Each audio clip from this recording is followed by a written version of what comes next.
This city and this country has been starved for the World Series ever since then.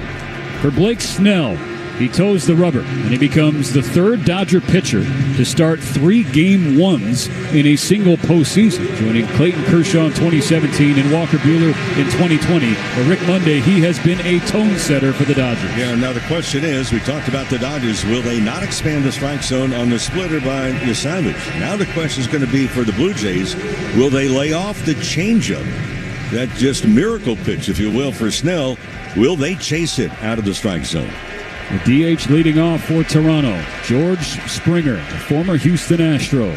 Snell's first pitch is ball one upstairs, a fastball at 96. It was Springer who was the hero in Game 7 of the ALCS. A go-ahead 3-run homer in the bottom of the 7th of Game 7 against Seattle. The 1-0 pitch from Snell. Hit too short on a hop. Betts fields it back into the dirt. Calmly throws. It's low, but Freddie Freeman digs it out, and that is out number 1. Well, that's not a real good throw by Betts just right off the bat. Use the when you're deep in the hole like that, use the outfielder's arm. We know he has a tremendous throwing arm to begin with. Speaking of throws and errors, in the postseason, Toronto just made 4 errors. Dodgers have made 8. Dodgers saw the Blue Jays in L.A. In August, the Dodgers won 2 out of 3. Here's Davis Schneider. Takes ball 1 upstairs. A Snell fastball again. Misses well high. For Schneider, right-handed hitting left fielder. Just 200 in the postseason, but good splits against lefties. And Snell drops in a curve on the outer half to even the count 1-1. Snell trying to follow up a brilliant outing against the Brewers. Game 1 of the LCS. Here's the 1-1 to Schneider. And it jams him in the air. Going back from short. Mookie Betts about 10 feet on to the grass. He makes the catch, and that's out number 2. I mentioned on the pregame show, teams really opposite directions. The Dodgers depend on slug. For Toronto, they depend on contact. The manager said, look, putting the ball into play is pretty important for our team. They led the leagues in contact percentage, and they have been slugging in this postseason. The chief culprit, the man at the plate, Vladimir Guerrero Jr. 2 outs, bases empty, no score in the first inning. Snell starts him off with strike 1, a changeup on the outer third, and Guerrero is nodding his head in the batter's box. Guerrero is hitting .442 this postseason with 6 home runs in 11 games. The 0-1 from Snell. High fastball, just missed, 1-1. Yeah, Stephen, the Dodgers paid close attention. Is that Guerrero got a lot of pitches in a big part of the plate. That's a danger zone. If you're going to throw a Guerrero pitch there, it's plenty of power. Here comes the 1-1 from Snell. That is, oh, goodness, ball 2. Another high fastball that missed a hair high. 2-1 advantage Guerrero Jr., who has 10 hits in his last 19 at-bats. The 2-1 from Snell. And that misses in the dirt inside, ball 3. Guerrero, for his efforts, is named the ALCS MVP at .385 in 7 games against Seattle. Scored 6. He has twice as many home runs this postseason as he has strikeouts. And Snell finds strike 2, a changeup on the outer third. Guerrero flipped his bat backwards and was running down toward first base on a call that wasn't particularly close, being strike 2. So that fills the count up. Yeah, well, it's difficult to hit. It's really tough to hit and umpire at the same time. That was a changeup, by the way. And now the payoff pitch. Guerrero swings and chops it just foul on the third base side. 3 feet left of the line once he was ranging there.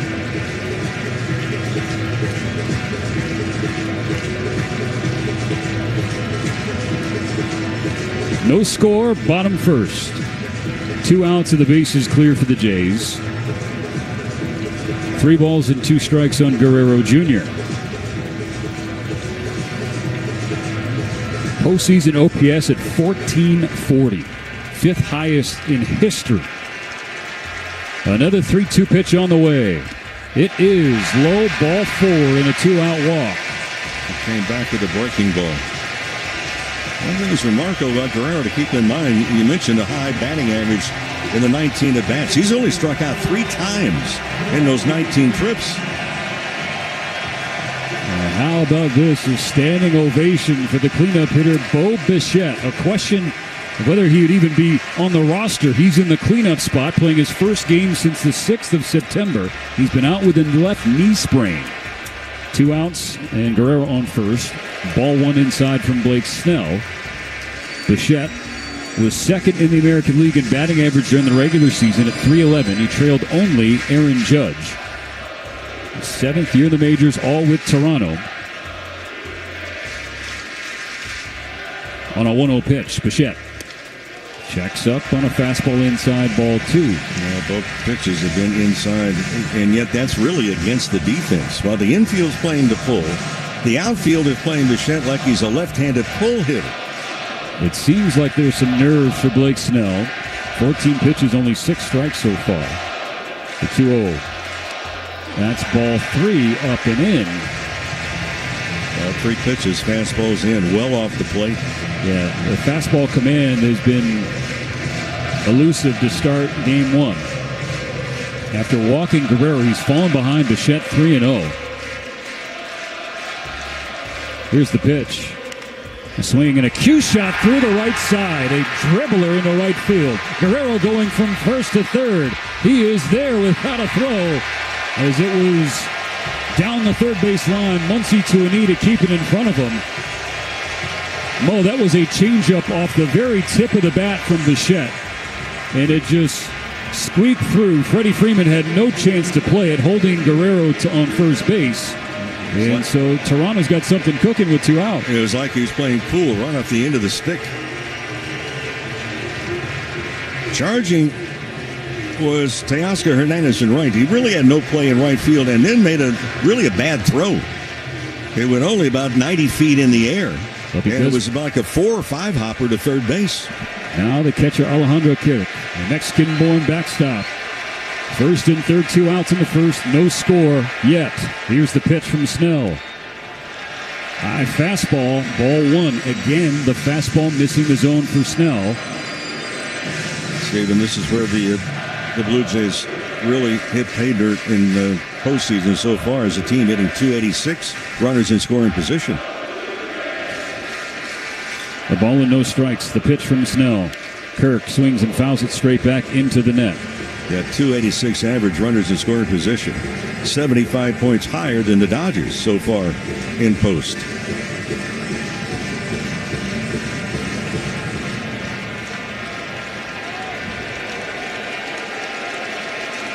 The 19th pitch of the first inning from Snell.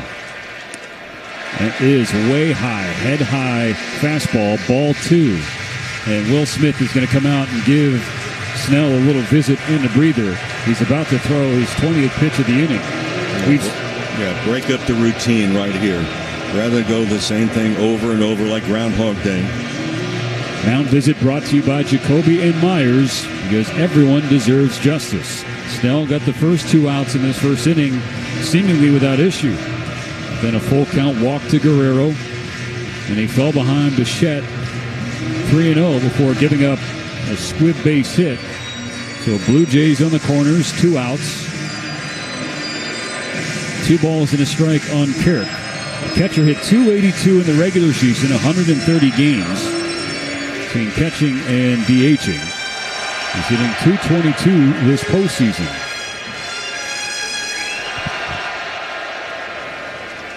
After the mound visit, Snell's 2-1 offering. Inside, ball 3, another fastball that misses the zone, and it's not particularly close.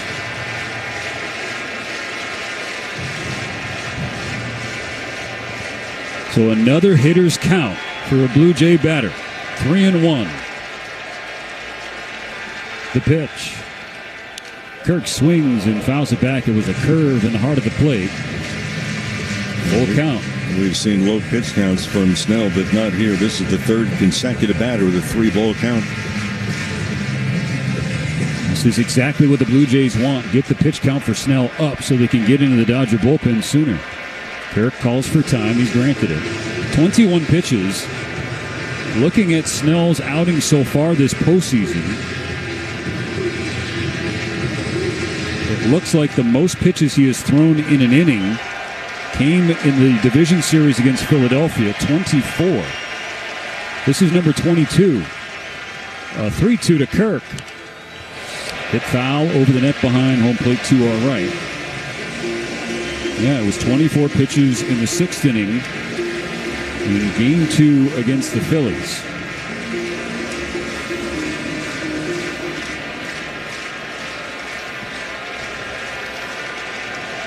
The count's still full. No score. Bottom first and third, 2 out. Another 3-2. Another foul ball. And Mo, here we are seeing the contrasting styles in the biggest battle of this series play out. The Blue Jays have the best contact rate in Major League Baseball. The Dodgers starters have had the best whiff rate. But again, the Blue Jays did not expand the strike zone. Very seldom, if ever. Another 3-2. Kirk plays one down the right field line. It's foul by 1.5 feet. That would have been all kinds of trouble. And Snell's having trouble finishing him off. I mean, the 3-1 pitch was fouled off. So it's 4 foul balls in a row. I noticed that the Mariners against Kirk were trying to crowd him inside with pitches. Well, you don't have that luxury right now. You need to throw something in and around the strike zone.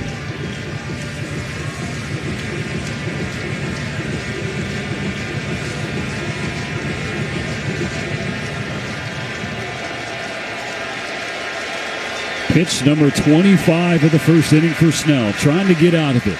Still 3-2. In the dirt, ball 4, and the bases are loaded for Toronto. All of this happening, Mo, with 2 outs in the inning. Walk, base hit, walk. And this is the first real signs of struggle we have seen from Blake Snell this postseason.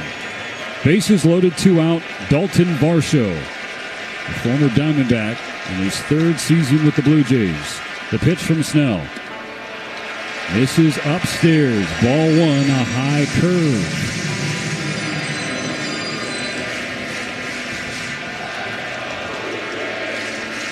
Snell searching for a field. On a 1-0, Varsho takes a strike, and you can understand with the way this inning has gone for Snell, Blue Jays batters being ultimately selective. The curve on the inside corner. The count is 1-1. Scoreless in the first inning, but Toronto has the bags packed. 2 outs and now a 1-1 pitch. Swing and a miss. Strike 2. That's the first chase and whiff I think we have seen this inning, Mo. Exactly. A low slider at the shins. Well, the Blue Jays against left-handed starters during the regular season were 24-16, so they held their own. Pitch 29. Snell still needs one more strike. The pitch. Varsho swings and hits it high in the air, shallow center. Pages coming in. He is underneath, and he makes the catch. So at the end of all of that, it is a scoreless first inning in the first game of the 121st World Series as Snell leaves the bases loaded for Toronto and sends us to the second inning.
hits in all 4 games, 6 in total, walked twice, scored 3 runs. Still doesn't have his timing all the way back, having some issues with fastballs, but he was showing signs at the end of that Brewers series. Yeah, and that right hand is still not totally free of discomfort. He's not going to tell you about it, but it's there. First pitch from Savage, misses up and away, ball 1, a fastball at 94. This postseason, the Dodgers are 4-0 when Will Smith scores a run. The 1-0 pitch. Savage misses downstairs. Ball 2. Just the 4th start of the postseason for Savage and only the 7th of his major league career. On a 2-0, Smith holds the trigger and takes a high strike. A fastball splitting the plate at 93. At 22 years and 88 days old, he's the 2nd youngest pitcher ever to start Game 1 of a World Series. The 2-1 to Smith. This is outside, ball 3. The youngest ever was Ralph Branca, who was 21 years and 267 days old back in 1947. It has been a meteoric rise for Trey Savage. The 3-1 to Smith. Upstairs, check swing. He held up, and a leadoff walk here in the 2nd inning for Smith. Yeah, I keep reminding of what Tom Lasorda said about going to the mound concerning with his pitchers. He said he never made a trip out to the mound to check the birth certificate of the pitcher. He doesn't care what the age is. We'll celebrate the birthday. We don't care how many of them you've had. There are only 2 Dodgers who got cheers in the pregame festivities. Freddie Freeman, we talked about in the 1st inning because of his ties to Ontario. And Teoscar Hernandez, who takes the first pitch in the dirt, ball 1 from Savage. Why? Because Teoscar played 5.5 seasons in a Blue Jays uniform, 609 games, hit 263 in that stretch, and hit 129 home runs, 52 of those right here in Rogers Center. No score, top of the 2nd. Smith on first and nobody out. The 1-0 from Savage. It gets a call off the outside corner. It's Will Little behind home plate. Mark Wegner at first. John Tumpane at second. Alan Porter at third. Adam Hammery in left and Jordan Baker in right.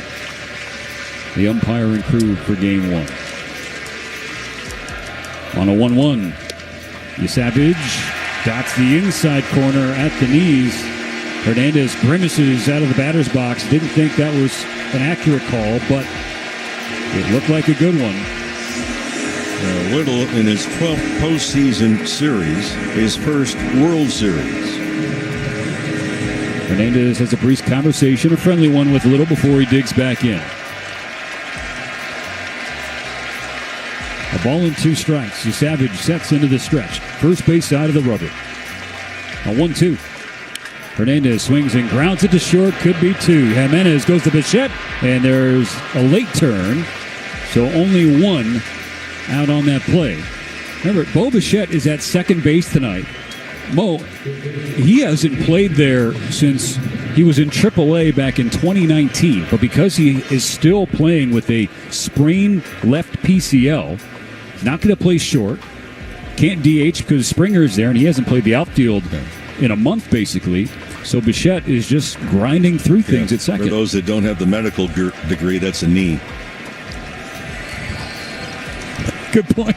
Here's Max Muncy. First pitch from Savage. A strike on the inside corner. Well, you're absolutely right. And Schneider, his manager, was talking about, look, Bichette came to him and said, look, I can play. I understand Clement's been doing a good job for you. I understand Jimenez has been doing a good job. I can play second base. The 0-1. Muncy with a base hit the opposite way. Drops it down into left field. Hernandez stops at second. The very first hit for the Dodgers in Game 1, a Max Muncy single. And again, the Dodgers in postseason hitting just 211 runners in scoring position. But for Muncy in particular, it looked like a slider. Very smart move. Just go with the pitch. Don't try and pull it, especially with a guy that can give you different dimensions on that split-finger fastball. First and second, 1 out in the 2nd inning for the Dodgers. Kike Hernandez at the plate. This is his 86th career postseason game in Dodger blue. On the first pitch from Savage, Hernandez takes up and away, ball 1. Those 86 games tied with Justin Turner for the most postseason games played in Dodgers history. Hernandez batting .306 in the postseason.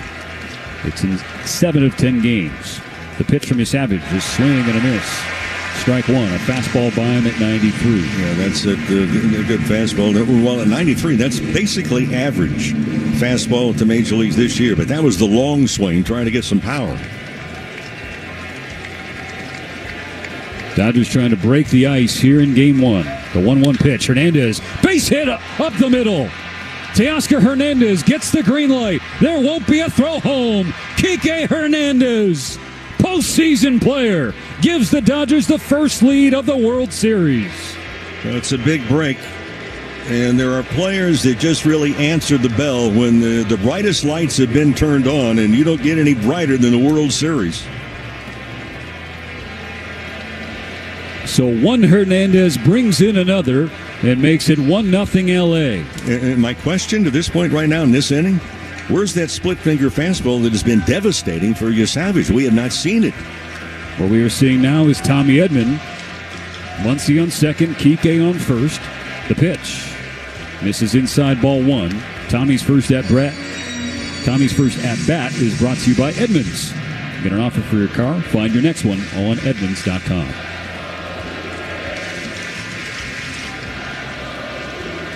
Savage looks straight ahead, now comes home. Gets a swing and a miss, a high fastball by Edman.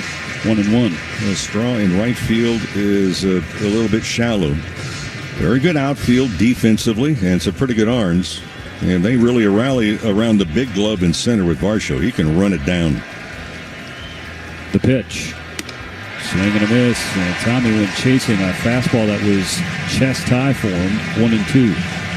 Edman hitting .286 this postseason in his Dodgers postseason career, batting .313. He's got a 6-game hitting streak coming into tonight. Dodgers 1, Blue Jays nothing. Thanks to Kike Hernandez, who's on first. Muncy on second. 1 out in the second inning. A ball and 2 strikes for Yesavage against Edman. The pitch. Spikes in the dirt in front of home plate. There's the splitter, but not a good one. And Edman did not go fishing for it either. Now, you bring up the splitter, Mo, and it's an excellent point by you. Where is the splitter? Well, the Yankees and Mariners are teams that struggle with the splitter all year. The Dodgers did not.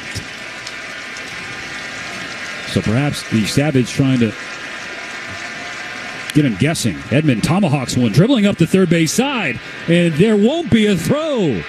A swinging bunt for Tommy Edman. No play for Clement to make, and the bases are now loaded for the Dodgers. Well, Stephen, you bring up an interesting point on what other teams were able to do. If you're the pitcher, are you going to pitch to your strengths, with your strengths, or do you try and pick apart the other club, which maybe does not figure into your strong point? And as we see a mound visit from Pete Walker, the longtime pitching coach of the Blue Jays, talking with the rookie Savage. Mo, I think Blake Snell talked about it before his outing against the Brewers in the LCS. It'd be me, kind of lean on what I do well, kind of take into account what they may struggle with and what they may do well, but kind of read things. It does seem like either Savage isn't comfortable or confident throwing the pitch, or this is just part of their game plan. But do you put your best stuff on the shelf is what I'm referring to, or do you go with your best stuff and say, look, you're going to have to prove you can hit my best stuff? You got to go with it now. Bases loaded, 1 out in the second. Dodgers up 1-0. Bottom of the order, Andy Pages at the plate. The pitch. It is a strike on the outside corner. First pitch slider. Well, Pages started the postseason 1 for 27 in the first 7 games, but the last 3, he's got 2 hits, including a double. The 0-1. Swung on and fouled straight back in the net. A second straight slider, the second straight strike. That first slider was actually a very good pitch to take. Why? Because it was a slider down and away. That had possible double play ball written all over it. Muncy, Kike Hernandez, and Tommy Edman around the bases. Time call by Andy Pages. So you don't want to hit the ball on the ground. I mean, this is one of those situations that even a strikeout is better than a ground ball to an infielder with a double play to end the inning, especially when you look on deck and it's Shohei Ohtani. Bags packed full of Dodgers. An 0-2 pitch to Pages. This is in the dirt inside. You can see the chalk go flying. I mean, the grounds crew, they were so delicate and precise painting the chalk lines in 1.5 innings, Mo, and a home plate has been torn to shreds. Yeah. 1-2 the count on Pages. Savage deals and misses high. There's a splitter that slipped out of his fingers. Then he went and reached into his back right pocket just to get the pants back in order ahead of a 2-2 pitch. That's interesting. Savage first base out of the mound. His 2-2 pitch to Pages. This is low. Ball 3, a fastball at 94. Excellent take by Pages on a pitch that was pretty close. So here you go. Dodgers 1, Blue Jays nothing. Top of the second. Bases loaded, 1 out. Full count on Andy Pages. Savage has nowhere to put him. The payoff pitch. Swing and a miss, strike 3. That would have been ball 4. Pitch is down out of the strike zone. And chasing a low slider. And he strikes out. Savage's second punch out of the game. It's another run if you don't swing at the ball. It's well down off the plate. Shohei Ohtani has a shot. Bases still loaded, but now 2 outs. First pitch, swinging and missing. A fastball in the inside corner at 94. Remember Ohtani at home before the LCS took batting practice on the field? Next day, boom. Well, he took batting practice on the field here yesterday. Savage is 0-1. Misses low and in the dirt. Normally stays in the batting cage, but you want to see the entire span of this field, which is 328 to left and to right, 400 feet to straightaway center. Bases loaded, 2 out. The 1-1 pitch. Flutters upstairs, a high splitter, 2-1. Kirk, the catcher, walks out in front of the plate, trying to calm down his rookie, giving him a hand before throwing the ball back. The Dodgers with 1 run in this second inning. A chance for more. The bases are loaded, and they have the reigning MVP at the plate. Savages 2-1. Ohtani hits it. Fair ball just inside the first base line, and Guerrero wins the race to the bag. And so the Dodgers have the bases loaded, only 1 out, and they can't get any more home as Pages strikes out. Great moments in baseball have been broadcast.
And Mo, good work from the Dodger offense to kind of give Snell a breather in that last half inning.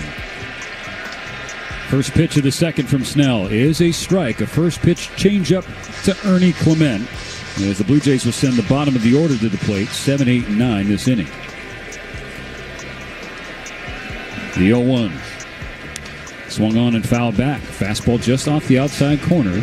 Quickly 0-2 on Clement, who's hitting .429 the first 11 games of this postseason. Hit .277 in the regular season. And he's been a huge reason why this Blue Jays lineup has been rolling. The 0-2, he fishes one to left field, and it bloops down for a hit. A two-strike single for Ernie Clement. Well, Clement is exactly the epitome of what his manager was talking about, is it making contact? Because Clement now in postseason has had 43 at-bats. He's struck out just twice. That is his 19th hit, Mo, of the playoffs. 8 have been in two-strike counts. I mean, that he just went down and hit one off the very end of his bat for a leadoff single. So the tying run on for Toronto in the second. Now Miles Straw takes a first pitch strike, a fastball in the inside corner from Snell at 94. And Steven, that's the second hit off the end of the bat, which is the changeup by Snell. So even though the hitters have been ahead, they still made contact. Muncy comes in on the grass at third. Right-handed Straw takes ball one up and away. Fastball at 95. Freeman holding Clement on first base. Veteran outfielder Straw. With 137 games this year, hit .262. On a 1-1 pitch, Straw swings and fouls strike 2 over the net behind home plate. Straw can recite some Dodger history. He was out of Garden Grove.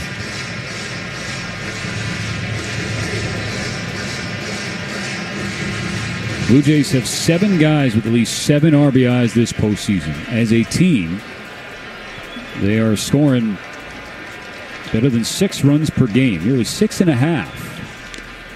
Straw swings and misses. Strike 3. A good changeup from Snell. His first K of the night and first out of the second inning. Well, how does everyone handle pressure? John Schneider was asked earlier today, does he have any superstitions? He goes, well, I walked to the ballpark. Last year, they finished last. He goes, no, I drove. I didn't want people to see me. But he walks to the park. He has coffee in the morning at exactly the same time. 1 on, 1 out. 1-0 Dodgers in the bottom of the second. Snell to Andres Jimenez, the number 9 hitter. Takes a curveball in the dirt, blocked by Smith, ball 1. The other thing that Schneider does is when we're winning, I make sure that I put my shoes and socks on 1 foot at a time, right or left. If we lose, I go left or right. He goes, then I have to select the right watch. So evidently has multiple watches. The 1-0 pitch, Jimenez takes upstairs ball 2, a high slider. So other than that, he's really not superstitious at all. No. Mo, what do you think about superstitions? I don't believe in superstitions at all. I think they're bad luck. 2-0 on Andres Jimenez. Snell deals. Jimenez swings and misses. Strike 1, a slider in the heart of the plate. But we're all creatures of habit. Oh, yeah. You got to do your part wherever you may be listening from or watching along. Dodger baseball, the postseason, that's where the superstitions really bubble to the surface, and they can really take hold of your psyche in your day-to-day. Snell's 40th pitch of the game. Chop foul toward the Dodger dugout. 2-2 now. Andres Jimenez, he was called upon after a really dreadful regular season. His first in Toronto, hit just .210. But when Bo Bichette went down, Jimenez had to step up. And he has held down shortstop. And in this postseason, Mo, he has scored or driven in 15 total runs out of the 9 spot. I noticed how the Mariners were pitching to him. They threw him a lot of breaking stuff. Will Snell give him here a 2-2. It's on the way. Check swing on a high fastball. And Will Smith is saying it was tipped. Yeah. And now Will Little agrees. Tipped into the glove, strike 3. And you could hear it. It was a double click, which means it went off the bat, then right into the catcher's mitt. And that was a fastball upstairs. It's one of the tough plays for an umpire. You're really going off, it's not just sight, it's also sound. And initially, I think it took Will Little just a moment, and with all the noise here in Toronto, it just took him an extra half second to realize what that sound was. But he got it right. Out number 2. Springer swings at the first pitch, grounds it to first. Freeman fields, throws to covering Blake Snell, and he wasn't on the bag. Running for third, the tag, he got him! Heads up play. Ernie Clement in a chaotic play is thrown out trying to go from first to third. A cue shot off the end of the bat again. Freddie Freeman ranging to his right, wanted to go to second to get Clement, but nobody was on the bag. And so he turned around, fired back to first, but Snell, he missed the bag at first, but he heads up, threw down to Muncy at third, and they tag out Clement. It doesn't get any more chaotic than that. All you need to really know, it was... Let's see if we can figure out the...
For one, he grounded out to short in the first inning. Well, Betts is no stranger to facing the Blue Jays, a .323 career hitter against Toronto. A 1-0. And is above the zone, called a strike. That's been a ball all night. But it goes against Mookie. He's had a couple pitches go against him in 2 plate appearances already. On a 1-1. The Savage goes back to the well. This time doesn't get a call. Betts has hit .306 in his career here in Toronto. 52 games at Rogers Center, 31 extra base hits, and 10 homers. On a 2-1, the Savage misses down and in, ball 3.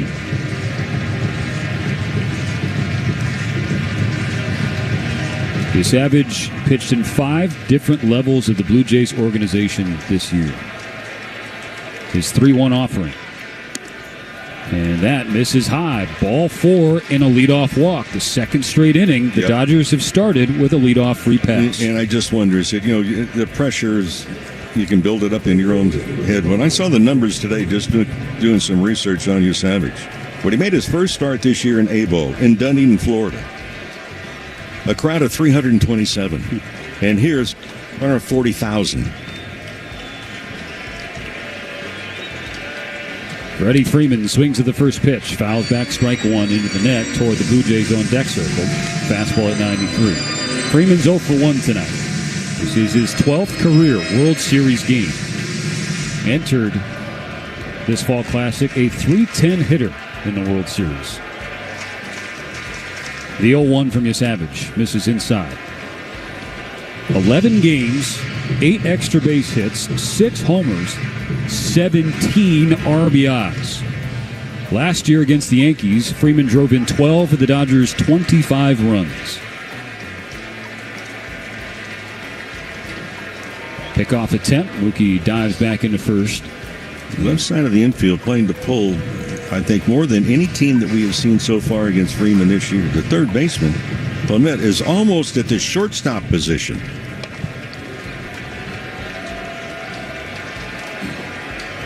A ball and a strike. Here's the pitch. Misses in the dirt outside.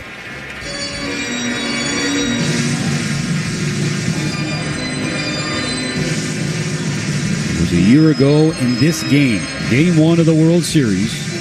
Freddie Freeman delivering one of the most iconic moments in baseball history. Savage's 2-1 pitch. Misses upstairs, ball 3. There's a walk-off grand slam in the bottom of the 10th inning off Nestor Cortez. A moment, and the images will echo forever for Freddie Freeman. In the driver's seat, 3 balls and a strike. The pitch. High, ball 4, back-to-back walks for the Dodgers to open the third. We're going to pause 10 seconds for station ID on the Dodgers Audio Network. Dodgers World Series Baseball is here. Don't miss a moment on the home of the blue. KLAC, KYSR, HD2, Los Angeles. Dodgers 1, Blue Jays nothing. The third inning, we just saw the third walk of the night from Trey Savage. Will Smith drew the very first. He's at the plate. Betts on second, Freeman on first base. Nobody out. First pitch is a strike. Fastball at the top of the knees on the inner half. And the ball went out to the Blue Jays bullpen, and they have action underway. Fisher, the right-hander. Former Dodger farmhand. The 0-1 to Smith. Swing and a miss. Strike 2. Fastball at 94, and Smith was late. That has been the pitch that has been giving him trouble since he returned from injury. Savage at 56 pitches. Blue Jays fans standing trying to help him out in this third inning. 2 on, nobody out. 1-0 Dodgers. The 0-2. Hooks outside. Slider not close.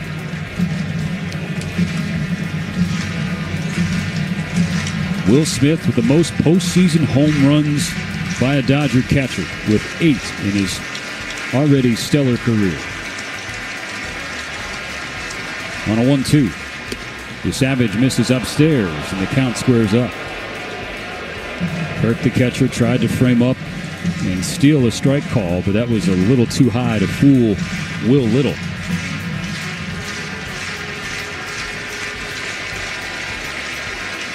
From 0-2 to even. The pitch.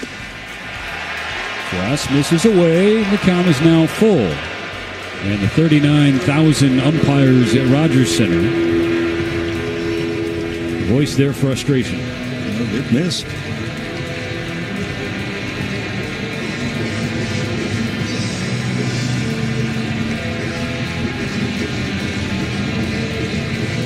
Savage had Smith 0-2. Another 3-ball count. From 0-2 to 3-2, and the payoff. Smith grounds it through the right side. Mookie Betts being waved home, and now Will Smith is going to be running from first to second as Freeman is caught between second and third. Freddie is tagged out, but Smith gets to second on the play. A rare base-running miscue by Freddie Freeman, as he was the runner on first base, was thinking about going to third, but the throw in from right field from Straw was going to third base and not coming home. And so Petz scored without a play, and then Freeman did his job by giving Will Smith enough time to get to second. Yeah, that's the only thing that Freeman could do. That's just a base-running mistake. Freeman looking over his right shoulder to the right fielder rather than to pick up the third base coach. That's just running into an out, giving an out away. So it's a base hit and an RBI for Smith and a 9-6 putout to get Freddie Freeman. So Smith on second for Teoscar Hernandez. Here's the pitch. And a foul ball. Strike one. Seen some odd plays already in this World Series, Mo. Yeah, you might as well. Around the infield, I might want to put a moat. Because the base running paths have been treacherous so far for runners. Teoscar Hernandez scored the first run of the game. The Dodgers now have two. The Savage misses up and away, not close with that fastball. Count levels out 1-1. By the way, a bookkeeping point, they do give Springer a base hit on what was originally fielder choice in that second inning, and then the runner was thrown out by the Blue Jays at third in the same play. A 1-1. This is well high. A splitter that slips away again from Savage. He has not had his trademark pitch all game. There was a song long time ago. Where, oh, where is the little dog gone? Well, where, oh, where is the splitter gone? The Dodgers haven't seen really a good one from Savage. It's been primarily the slider. 2-1, swing and a miss on, guess what? A slider. Dodgers 2, Blue Jays nothing.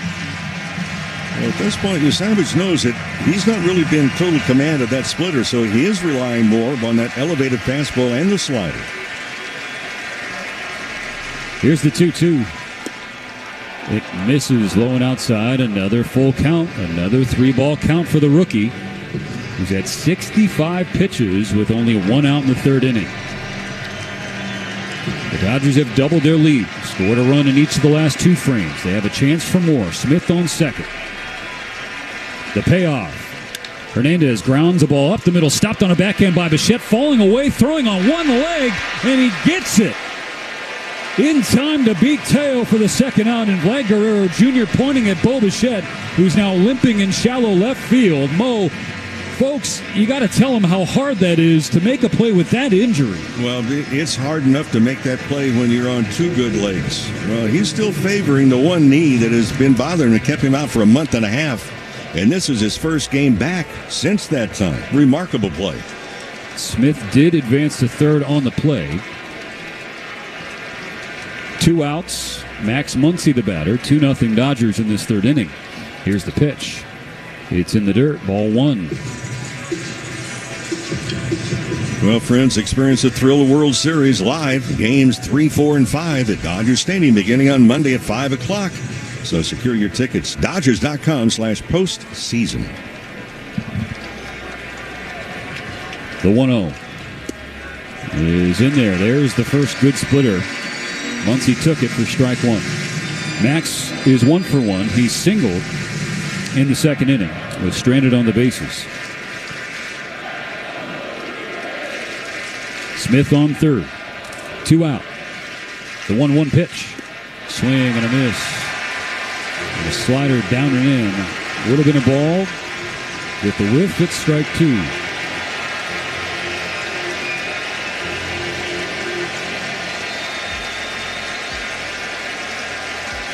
The Savage getting set. On a 1-2, Muncy takes inside. And the count is even. That was pitch number 70 already for Trey Savage. Rookie in just his 7th Major League start ever. 4th this postseason. Now a 2-2. And Muncy chased the ball that was 2 feet outside. A splitter puts him away, and Smith is stranded. But the Dodgers did score Mookie's leadoff walk and the RBI knock from Will Smith. 2.5 innings completed. Great moments in baseball have been broadcast on the radio since 19...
Misses outside. Fastball command and control for Snell. Not where he would like it to be to start game one. The pitch is low. Low change. Ball 2 on Schneider. Schneider's 0 for 1. He popped out the shortstop back in the first inning. Snell into his windup. Gets a swing and a miss. Another change. It squares the count 2-2. When you think Blake Snell in the World Series, your mind automatically goes back to 2020. Game 6 when he was with the Rays pitching against the Dodgers. Struck out 9 Dodger hitters in 5 1/3 innings.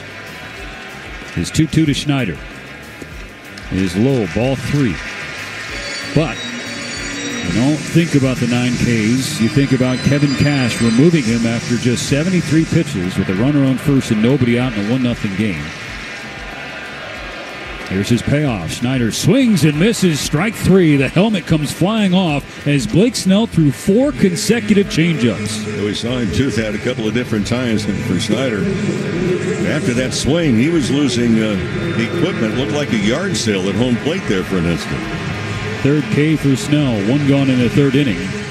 Here comes trouble, though. Vlad Guerrero Jr., who walked his first time up.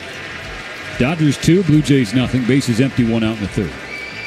First pitch is called. Ball 1. Top of the zone has been inconsistent so far for the home plate umpire, Will Little. Snell's 1-0 pitch. That's at the bottom of the zone, and it catches it. Change up, and the count is 1-1. Snell threw more changeups than fastballs in his outing against the Brewers.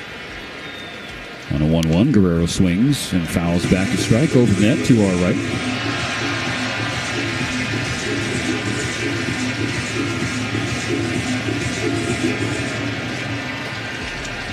One and two on Guerrero Jr.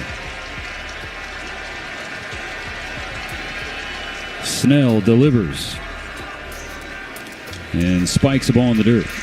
Remember, Guerrero Jr. has twice as many home runs this postseason as he does strikeouts. 6 homers, 3 Ks, 6 walks.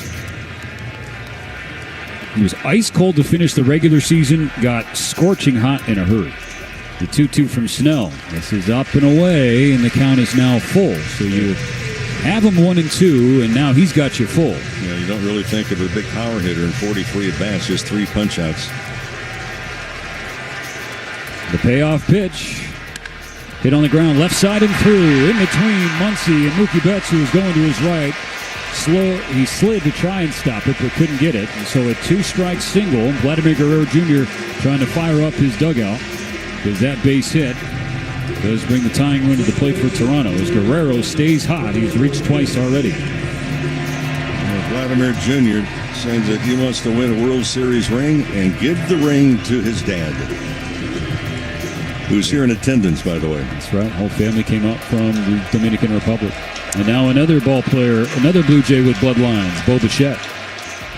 First pitch swinging and missing. High fastball at 97. And they're going to certainly test, the Dodgers will test that hurt left knee of Bo Bichette in whatever way they can. 2-0 LA. 1-on-1 out in the bottom of the third. Bo Bichette, son of Dante Bichette.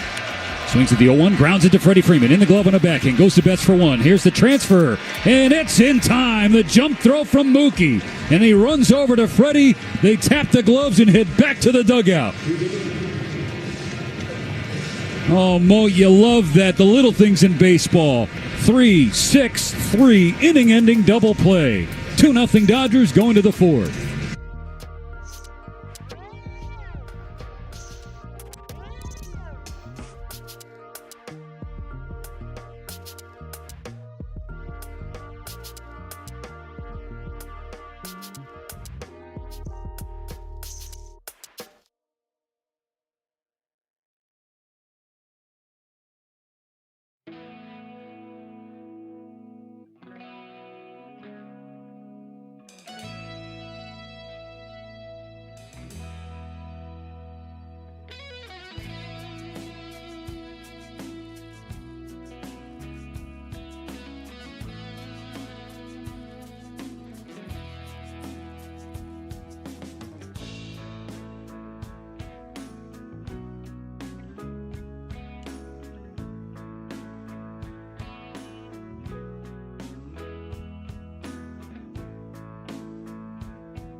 Looks like Eric Lauer. Yeah. Veteran lefty Lauer was a starter for much of the year. The Savage is 0-1. Hernandez swings and hits it in the air. Foul on the first base side. Quickly 0-2. There were some audible groans when they showed Drake. You don't have to chime in here, Mo. I'll take it. Because Toronto fans and sports fans have an interesting relationship with Drake and his rooting interests, betting interests, and how those games ultimately play out. I'll leave it at that. If you know, you know. If you don't know, you can look it up. We got baseball to play. 0-2 for Kike Hernandez. The Savage into his windup. Swing and a miss, strike 3. It was not the splitter below the zone. It was the slider. And again, we say, Mo, that has been his go-to pitch tonight. Yeah, the Dodgers have expanded the strike zone a couple of different times. In particular, with Andy Pages with one out, bases loaded in the second inning. What would have been ball 4 and get a run and extend the inning. A big swing and a miss for a strikeout. Tommy Edman's turn. First pitch, misses upstairs, ball 1. Edman is 1 for 1. An infield single is a swinging bunt down the third baseline. Part of the Dodgers' run-scoring second. On a 1-0, Edman pops it up in the air. It's going to drift over the net behind home plate. No chance for Kirk. 1-1. The Dodgers lead 2-0, Mo, but you could argue that the lead should be greater. The Dodgers have had early opportunities to really sweep the leg on Savage, and they've come up empty.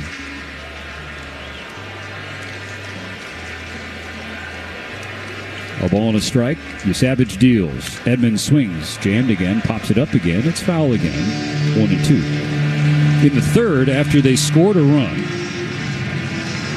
the second after they scored a run, it was bases loaded, 1 out. Andy Pages struck out and Ohtani grounded out. Pages swung at what would have been ball 4. It would have brought in a run, which means Ohtani's ground out would have scored another run if you want to play that game. On a 1-2, Edman stays alive with the foul ball. And then in the third inning, back-to-back walks to start. First and second, nobody out. Will Smith with a base hit the other way, and Freddie Freeman was caught in a rundown between second and third, and ultimately tagged out on the play. The pitch. Strike 3 swinging. Another slider beneath the zone. Another K for Savage. That's 5. Even though he struggled, that's 5 punch-outs. But he's figured out, is that, look, I can't go to plan A, which is the splitter. That's been inconsistent, but now he's discovered the slider, and the Dodgers are helping him by expanding the zone. Keep a mind on this. In the minor leagues, Savage faced 389 batters. He struck out 160 of them. Andy Pages at the plate. Swings at the first pitch. It's a high fly ball to deep right center field. This ball's carrying back, and it's caught on the warning track by Miles Straw. So Pages put a charge into one, going the other way. Perhaps a good sign for Andy and his swing, but ultimately the Dodgers. Great moments in baseball.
And we are built to make contact. And then he went on to say, putting the ball in play is pretty important to us.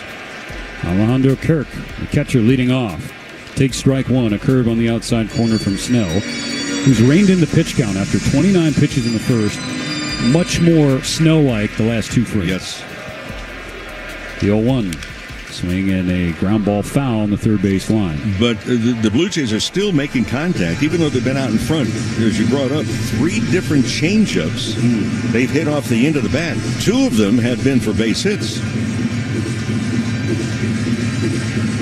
0-2 on Kirk. The catcher walked with 2 outs in the first inning that loaded the bases. The Dodgers got out of the jam. The 0-2 pitch fouled away. But as we discussed in Kirk's first plate appearance, Mo, putting him or really any Blue Jay away for that matter in 2 strike counts is far easier said than done because of what you just talked about, their ability to get bat to ball. The 0-2. And it's a changeup that misses low and outside. Yeah, the Blue Jays are not expanding the strike zone as we saw in the previous starts of Snell in the postseason in particular. On a 1-2 pitch, Kirk slashes it foul on the right field side. I mean, excellent point. It's Cincinnati Reds, very aggressive. And the Philadelphia Phillies, very aggressive. The Blue Jays, very selective. And the Brewers went out of their normal comfort zone and expanded the strikes. On a 1-2. Kirk fouls another one away. Fastball at 96 from Snell. I'll tell you what, there's a lot of people in this ballpark that paid pretty good prices for seats, and they haven't made contact with a seat yet tonight. Another 1-2 pitch from the Dodger lefty. In the dirt, 2-2. With 2 strikes, Kirk in the regular season hit .270, the second best among qualified hitters in all of Major League Baseball. This postseason, he's just 1 for 25. 2-2. Hit in the air, right field toward the corner. Hernandez on the run, and it drifts. It's off the wall. Fair territory. It's going to be a long single for Kirk that banged off the wall just inside the right field pole. It's just beyond our view in our radio booth as well. And Kirk has to settle for a long and loud opposite field single. Yeah, by a couple of feet. Oh, maybe one. It hit halfway up the fence. A long single. We cannot see the right field corner. We have no chance to see the left field corner. The last goes 60 to 70 feet down the line. Tying run at the plate. Dalton Varsho, the batter. First pitch. Fly ball, center field. Pages going back. This ball is gone.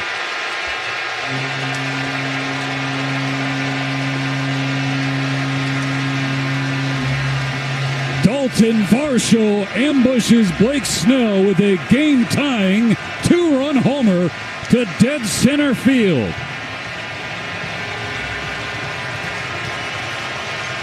It went 423 feet, an absolute no-doubter on a fastball right down Broadway. Varsho, you start to look at the home runs that he hit this year. He had less than 300 at-bats, and he was in the 20 home run department. You imagine what he'd had if you have 500 at-bats or more, which you're normally going to have. You play 162 games.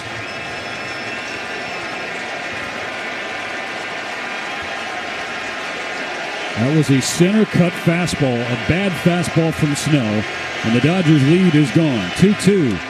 Now Clement first pitch swinging, shallow left center field. Pages comes in, he calls off Kike, and he makes the catch for the first out of the 4th inning. But Dalton Varsho, a left-handed hitter, Mo, and he has been brilliant against left-handed pitching this postseason. He is now 5 for 10 with 3 extra base hits. Snell tried to challenge him first pitch with a strike, and it was a terrible location, and for Snell, terrible results. The pitch. Swung on, foul back, strike one on Miles Straw. And for Blake Snell, Mo, that is his first home run allowed since August 29th.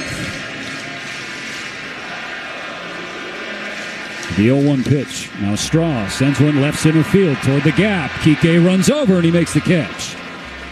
Crosses with Andy Pages, but Kike Hernandez records out number 2 in this fourth inning. I'll tell you what, this is 4 batters into this fourth inning. Yeah. This is a different Blue Jays lineup that's coming up and swinging the bat right now. Is that a telltale sign of figuring out Snell now that they've dialed in, exchanged some notes on him and what to look for? So now Snell has to adjust. Ball 1 low and the number 9 hitter Jimenez. The Dodgers and Blue Jays now tied in game 1, 2-2, after the 2-run home run from Dalton Varsho, center fielder, and the number 6 hitter. A 1-0 to Jimenez. Fouled off the glove of Will Smith. Blake Snell gave up 2 total runs in his last 2 starts. 2 runs on 1 swing for Toronto in this fourth inning. Jimenez chases a slider low and outside. Advantage Snell 1-2. Well, with that home run, there's been extra electricity charged up with this group here tonight in the stands. Snell needs 1 more strike to finish this inning. Here's the 1-2 pitch. It's in the dirt. Jimenez does not chase. It's a check swing. Yeah, we just saw on our monitor, we're taking the network cameras inside, and Ohtani is in the batting cage taking some swings as we speak. He leads off the top of the 5th. And I wonder if the Blue Jays will go to their pen and bring in a lefty to face him, and Freddie Freeman is due up 3rd. 2-2. That should be called strike 3. It is. Throws him on the outside corner. Snell's 4th strikeout finishes his 4th inning, but it began with back-to-back hits, including a long home run from Dalton Varsho in Game 1, suddenly tied 2-2. Let's see if we can figure out the following baseball slang.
Ohtani so far in game 1, 0 for 2 with a strikeout.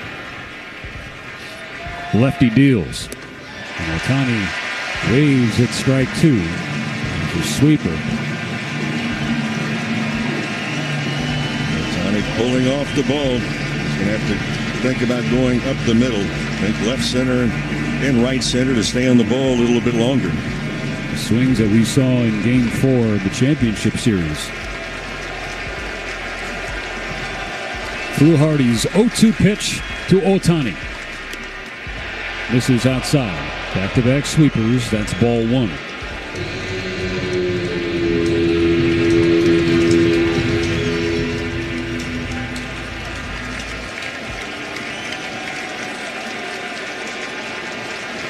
And a 1-2 pitch. This is outside again. 3 straight sweepers. And so now, what are you thinking as a hitter? 3 straight sweepers, left on left. Can't look for an individual pitch. Look for a strike. From 0-2 to 2-2. And called strike 3, a low sweeper. Will Little rings up Shohei for his second strikeout of game 1. Excellent pitcher's pitch, and he got the call in the first out of the 5th.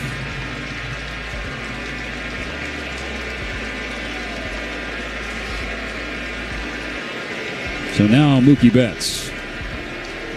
2-2 ball game, bases empty, 1 out. Ball 1 outside the Betts. The Dodgers missed golden opportunities to add more runs against Savage. They let him get away.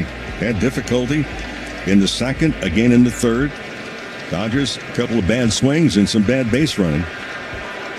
On a 1-0, Betts takes low. Ball 2. And now the game is suddenly tied. More activity in the Blue Jay bullpen. It's a righty, Sir Anthony Dominguez. Betts ahead 2-0. Here's the pitch.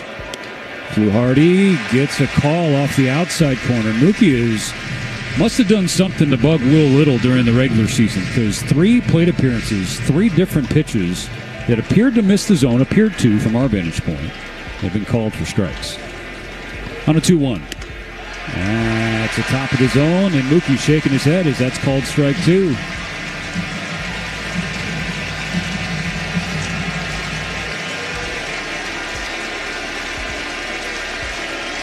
Scoreboard 2-2, the count 2-2. Here's the pitch. Betts with a base hit to left center field. Good swing from Mookie for a 1-out single in his first hit of the World Series. He's on for a second time tonight. Yeah, he's on for a second time, and now here's the matchup for Freddie Freeman. And Freeman, each of the first 2 at-bats tonight against Savage looked like he was a little over-anxious trying to pull the ball. His bread and butter is basically going up the middle more, and we'll find out what they're going to do. They're going to give him the power alleys defensively in the outfield. The infield still playing to pull. Game tied at 2. 1 on, 1 out in the 5th. Fluharty to Freeman. Up and in, check swing, no swing. The Blue Jays lose the appeal to third base umpire Alan Porter. Freeman tonight, 0 for 1 with a walk. You're going to see this matchup throughout the World Series. Fluharty against Freeman. The 1-0. Freeman holds the trigger. It's a sweeper. Gets strike 1 called for him on the inside corner. That's tough for any lefty. A front door sweeper. Freddie looking for his pitch. 1 on, 1 out, 1 ball, 1 strike. And that glances off of his hands. And Freeman... Yeah, it looked like it hit the bat, though, in a check swing. Yeah, it did hit the bat. Kirk, the catcher, asked Freeman. Freddie says, I'm good. It did hit the very knob of the bat. So that's a strike against Freddie, 1-2.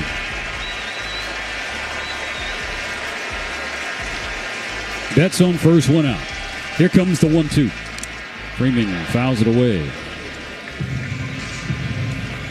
When you get hit on the knob of the bat, it's because you've already started to swing and your hands are directly in front of your body, which tells me that Freeman was not getting a good read on the pitch, either from the release point or even on the way to home plate.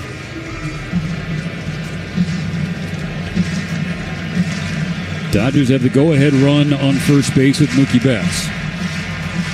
Game 1, tied at 2. 1 out in the top of the 5th. Another 1-2 pitch from Fluharty. And Freeman pops it back foul.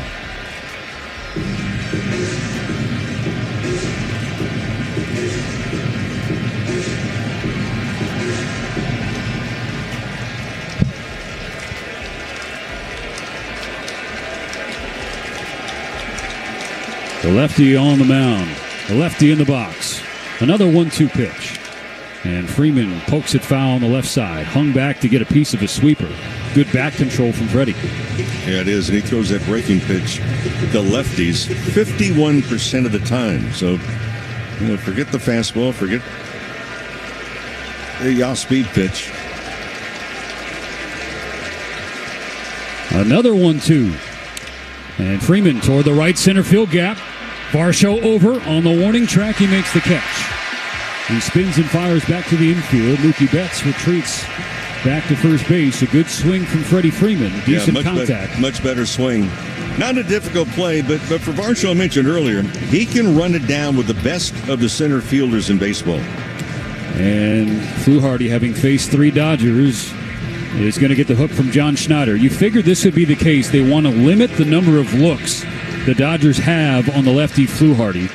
Comes in for the lane of Ohtani, Betts, and Freeman, the 2 lefties in there, and he retired both of them. Let's see if you can figure out the following baseball slang term.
And Smith smacks it high in the air, shallow right field. Straw camped out, and he makes the catch. So the final out on just 1 pitch for Dominguez, and Betts' 1-out base hit is left on the bases. The Dodgers. Let's see if you can figure out the following baseball slang.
for 2 after the scoring change. Initially, it was a fielder's choice in the second. It was now marked as a single. And here's his second hit. A looping line drive into left field on a 1-0 pitch. And so, do the Blue Jays have something on Blake Snell?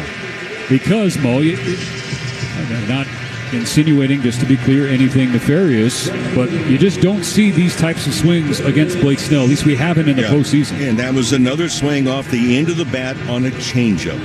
That's the 4th tonight. Blake Snell does not give up a lot of hits. The Blue Jays have 7 tonight. Now Davis Schneider, 1 on and nobody out. Game tied at 2. Ball 1 low, a curveball that clanks out of the glove of Will Smith. Schneider 0 for 2 with a strikeout.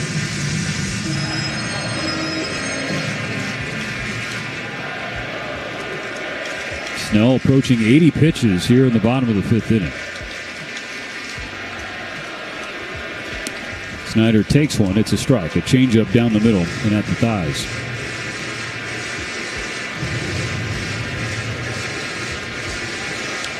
Great time for a ground ball double play.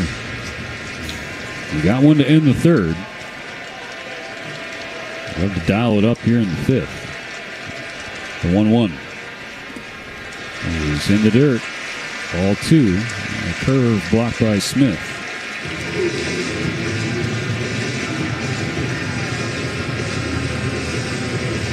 Blake Snell is the 7th pitcher all time to win 5 straight postseason starts in the wild card era, which goes back to 1995.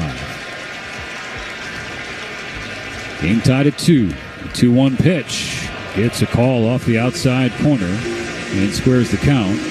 Schneider can't believe it in the right-handed batter's box.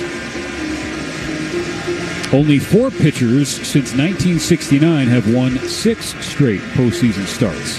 Cliff Lee, David Wells, our own beloved Bulldog Oral Hershiser, and Smoke Stewart. Here comes the 2-2 pitch. Well, Snell will first throw over and keep Springer close to the bag. Springer just keeps moving his feet, inching off a little farther, little farther, little farther.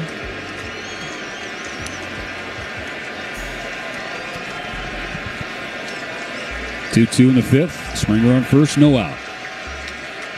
2-2 pitch. Swing and a foul ball. Just got a piece of a changeup. That was not exactly textbook swing, but he made contact, fouled it off, and see at least another pitch. Remember, Schneider saw 4 straight changeups to finish his plate appearance in the 3rd. He struck out swinging, so I think he has that in the back of his mind. Well, that's what he just saw, too, and he looked like he was chopping down a tree with an axe. So Snell will try again. Pitch 81 in the game. Another 2-2. Hit on the ground, left side. Muncy in the glove. Goes to second. Edman has it. Here's the turn. That's 2. Asking you shall receive, Rick Monday. Did I mention it'd be a good time for a double play because the guy that's coming on is Guerrero, and he can hit it a long way if you make a mistake. Schneider, after he got past the first base bag, did a face plant on the chalk line. The chalk line has been sprayed next to the first base umpire, Mark I want to Wagner. call in forensics and tape that area. Mark Wagner, the first base umpire, he's going to be saying if there's a ball that's hit down that line, the face plant of Schneider is going to make the call more difficult for him later. 2 outs, bases now empty. Guerrero Jr. swings and misses on a slider 0-1. And he nods his head back at Blake Snell. Guerrero has reached twice tonight, a walk in the 1st and a single in the 3rd. The 0-1 pitch. A high strike 2 call. The fastball splitting the plate at 96. Yeah, so you got the rearranged line at first past the bag. You got the rearranged line just past the 3rd base bag. Looks like 2 crash scenes. The 0-2 pitch. Guerrero breaks his bat, little one hopper to second base, fielded by Edman on the back end of the dirt. He sets and throws to Freeman for the final out. So, Springer led off with a base hit, but ultimately Snell. Great moments in baseball have been broadcast.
Hernandez on the docket for the Dodgers in this sixth inning. Game 1 tied at 2. Right-hander Dominguez, the ball at the belt. Delivers. Hernandez fouls back, strike 1. Sweeper on the inside corner. Dodgers got to get it back into gear. They have really squandered some scoring opportunities to expand the second inning and also the third. Both teams have left the bases loaded tonight. The Blue Jays loaded them up with 2 outs. The Dodgers had bases loaded 1 out in the second. Couldn't get anybody home. Dominguez is 0-1. Hooks outside. Hernandez tonight, 0 for 2. Grounded out twice, but got aboard in a force out at second. And he came around to score the very first run of the game. A 1-1 pitch. Dives downstairs, fastball at 97. For Dominguez, here's the thing. Opponents are hitting just 136 against him in the postseason. But he has been wild. He has walked or hit 6 of the 29 batters he has faced. 2-1. Swing and a miss. Fastball, inner half, 90.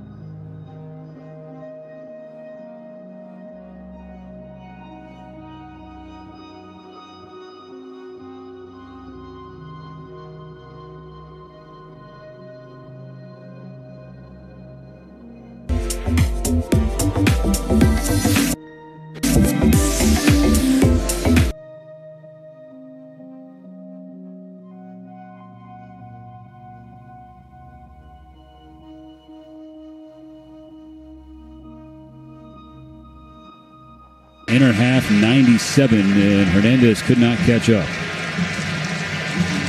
Dominguez has a live arm.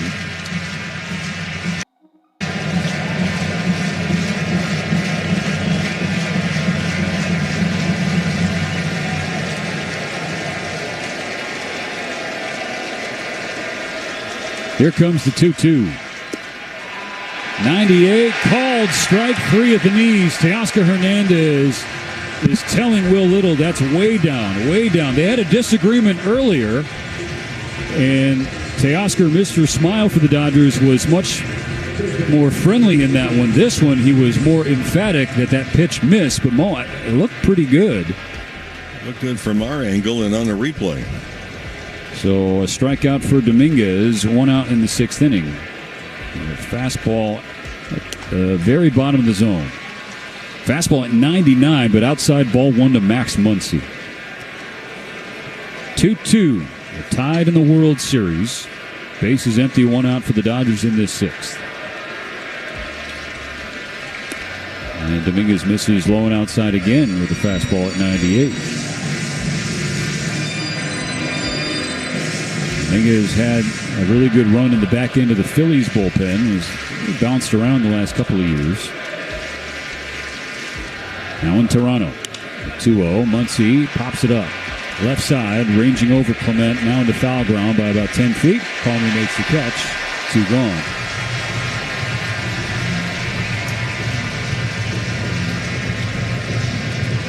Dominguez came in, got the final out of the 5th on 1 pitch as Will Smith flew out to right. Since gotten the first 2 outs of the 6th. Bases clear. Kike Hernandez, the batter. Game 1, even, 2 aside. It's the Dalton Varsho's game-tying 2-run homer off Snell in the 4th. Kike Hernandez laid on a fastball, swing and a miss, strike 1. It's 98 off the outside corner. That's a swing that Kike just really does not help himself. During the swing, his right foot just slides back about 2 feet. The 0-1. That's pulled low and away. It was toward the left-handed batter's box. So Dominguez sticking with that fastball. And why wouldn't you if you got 98, 99 and can get it close to the zone like he has been so far. 1-1. Swing and a miss. Strike 2. High fastball up and in.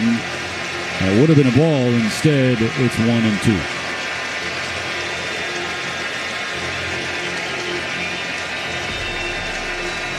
Rogers center standing. Blue Jay fans waving their rally towels. Dominguez a strike away from closing the 6th. He delivers. And gets strike 3. A sweeper. Dominguez spins off the mound, pumps his fists. And Toronto goes crazy. Dodgers down in order in the 6th. Still tied at 2. Bottom half coming up when we come back on the Dodgers Audio Network.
In Blake Snell's first 21 innings of the postseason, 3 starts, he had given up 6 total hits.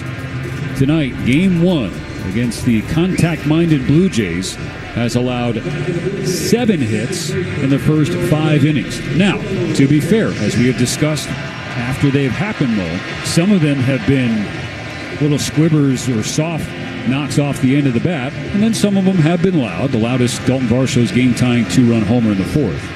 But you just don't see Blake Snell give up this many knocks. Yeah, this is his last inning. He's at 84 pitches.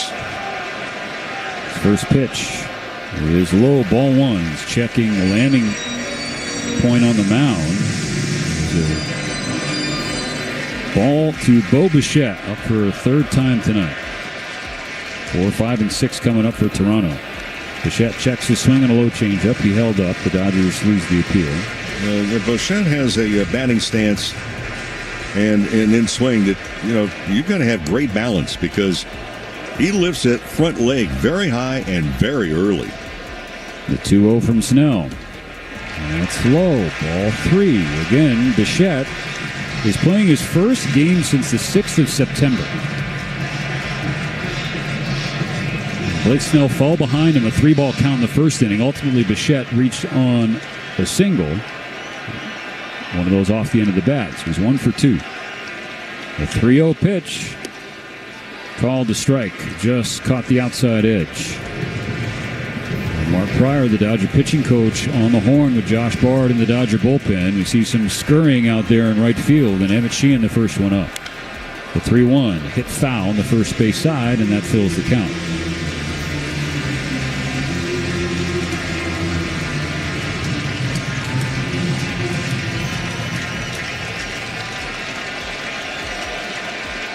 The pitch, up and away, ball 4. So the hobbled Bo Bichette on for a 2nd time tonight. Snell once again cannot locate the fastball. He's had a tough time in that department tonight.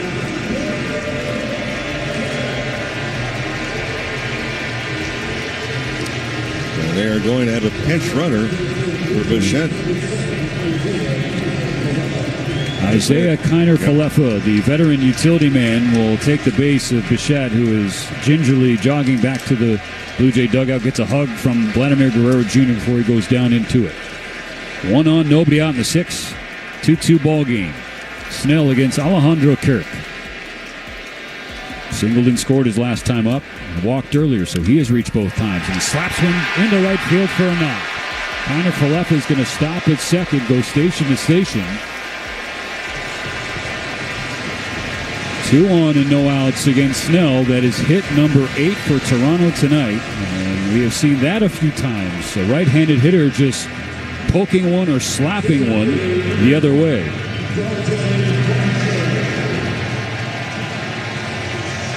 Now at the plate, the whole reason this game is tied, Dalton Varsho.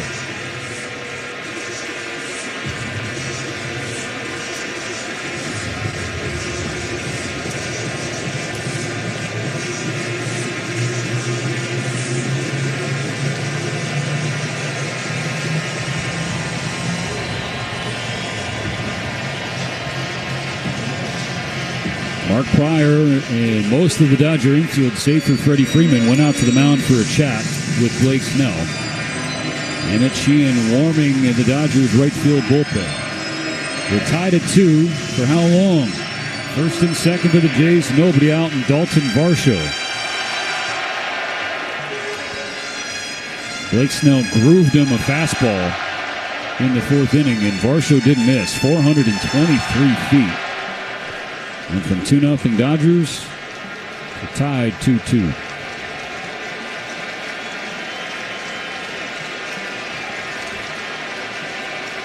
Muncy on the cut of the grass at third.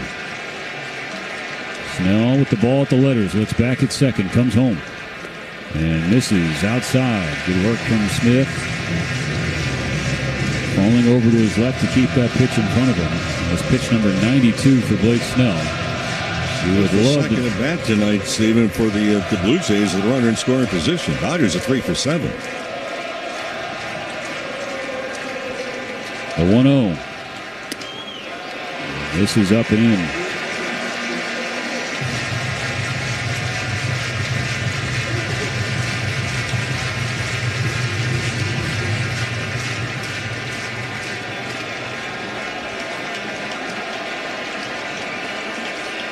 The pitch.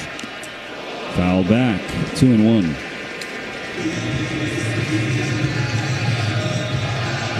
Blake Snell has gone at least 6 innings in each of his last 6 outings entering tonight. He's trying to hunker down and do it once again. First and second, no outs. On a 2-1, Varsho swings through. Strike 2. Good slider from Snell.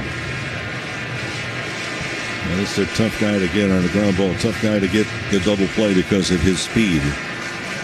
So, ground ball, infielders make sure of 1. The 2-2 pitch. Fouled straight back. Fastball at 96. That was off the inside corner. Mo, you have to be thinking that was the type of fastball Snell was trying to throw Varsho in the 4th. Don't miss here. Paez is rather shallow in center. Another 2-2 is on the way. In the dirt, blocked by Smith. And once again, Snell hops off the mound and looks at his landing area. After missing with ball 3. Keke Hernandez is shallow in left field. And Varsho, the son of Gary Varsho. One of 3 Blue Jays in the starting lineup with big league bloodlines. Here's the payoff from Snell. Varsho taps one off the plate off the very end of his bat. A foul ball keeps him in the batter's box for at least 1 more. Stephen, this is what we talked about with the Blue Jays. They make contact. They don't swing and miss that often.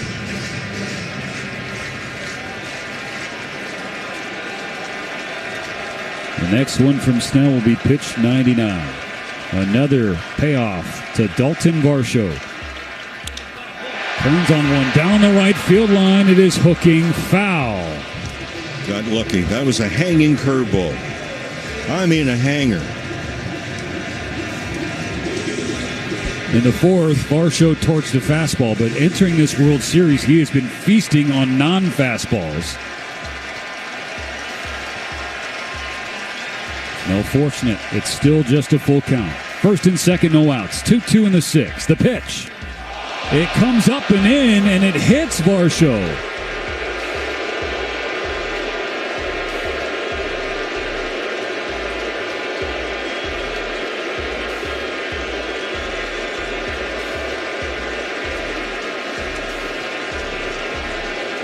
It loads the bases, nobody out, and Dave Roberts has to go to the bullpen.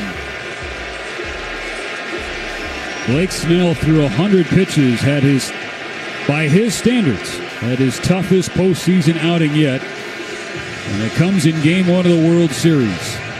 He leaves after 5+ innings, cannot record an out in the sixth. Game's tied at 2, but Toronto has the bases loaded and nobody out. We'll be right back. Hey, this is Adrian Gonzalez. Daniel's Jewelers is a proud sponsor of the Trip Around the Diamond and your family jeweler since 1948. Daniel's is giving every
For Emmett Sheehan, this is his fourth postseason appearance. It has not been a smooth ride to start.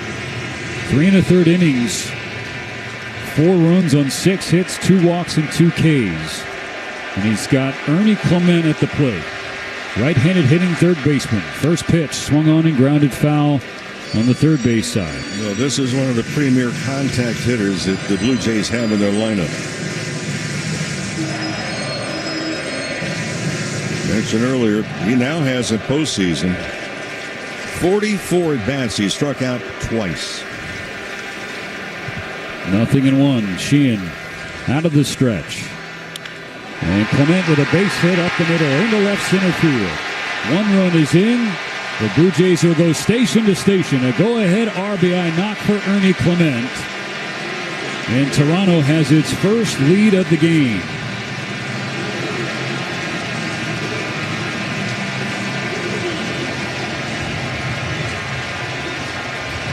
Slider that didn't do much sliding.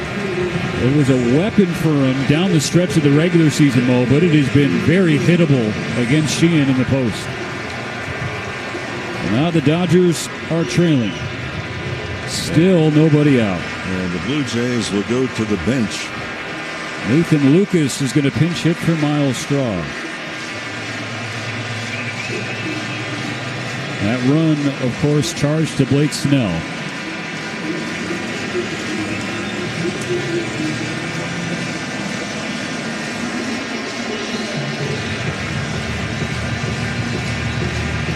Snell is watching from the top step.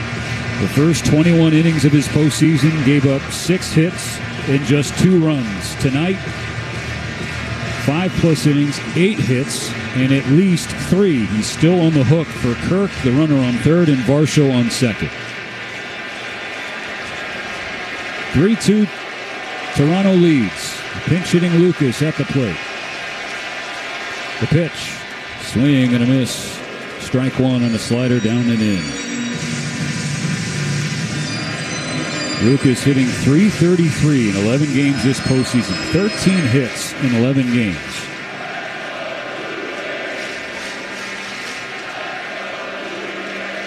The pitch from Sheehan. Caught on and missed, strike two. A fastball at 97 off the inside corner.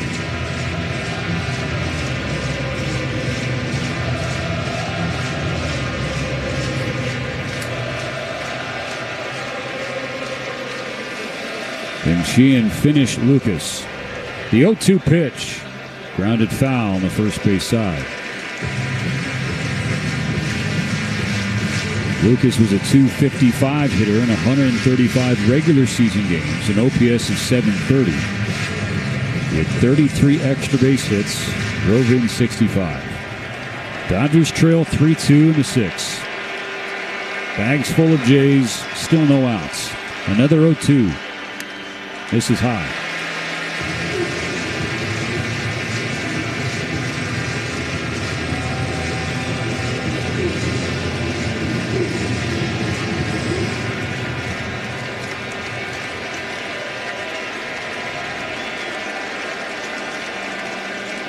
Sheehan's 1-2.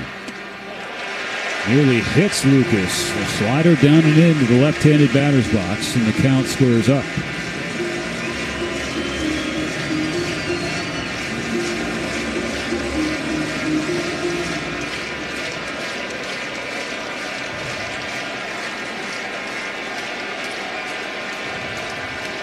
The 2-2, Lucas fouls it away over the net behind home plate, drops down to our left.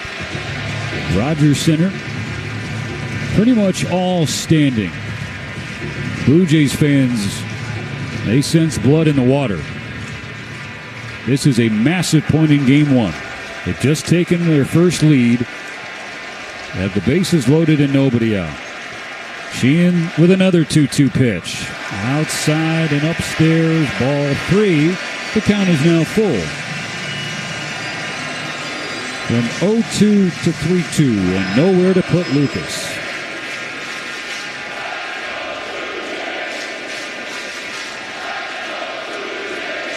Sheehan's payoff. Popped in the air, third base side. Muncy going toward the Blue Jay dugout. He won't have a play. It just gets over the net. Ramps down the net into the first row on top of the Toronto dugout. And so Lucas stays alive.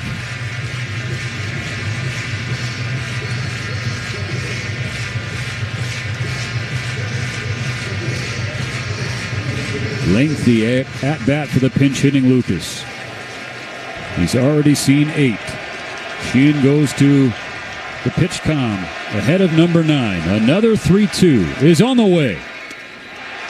Inside, ball 4. A bases loaded walk brings in another Blue Jay. And the line keeps on moving. Now 4-2 Toronto. Well, Dodgers passed up a chance to get a bases loaded walk in the second inning as Pages chased the 3-2 pitch. Well, for the Blue Jays, they lay off of a bad pitch and get the bases loaded walk. 4 consecutive runs for Toronto. It was 2-0 Dodgers at one point. Now 4-2 Jays. Jimenez in the 9 spot. Infield in for LA. Swinging a ground ball foul toward the Dodgers on deck circle. That run charged to Blake Snell, so make it 4 earned runs for the Dodgers lefty in his toughest outing of the postseason. Jimenez tonight 0 for 2. He struck out twice. The 0-1 from Sheehan. Fouled straight back to the backstop. 0-2. But remember, Sheehan had Lucas 0-2, and then he walked him. Bonda warming up in a hurry for the Dodgers in their bullpen. The Dodgers still looking for the first out of this inning. Bases still loaded, still nobody out. 4-2 Blue Jays. They need a strikeout. Can Sheehan get it? No, this is upstairs. Fastball at 96.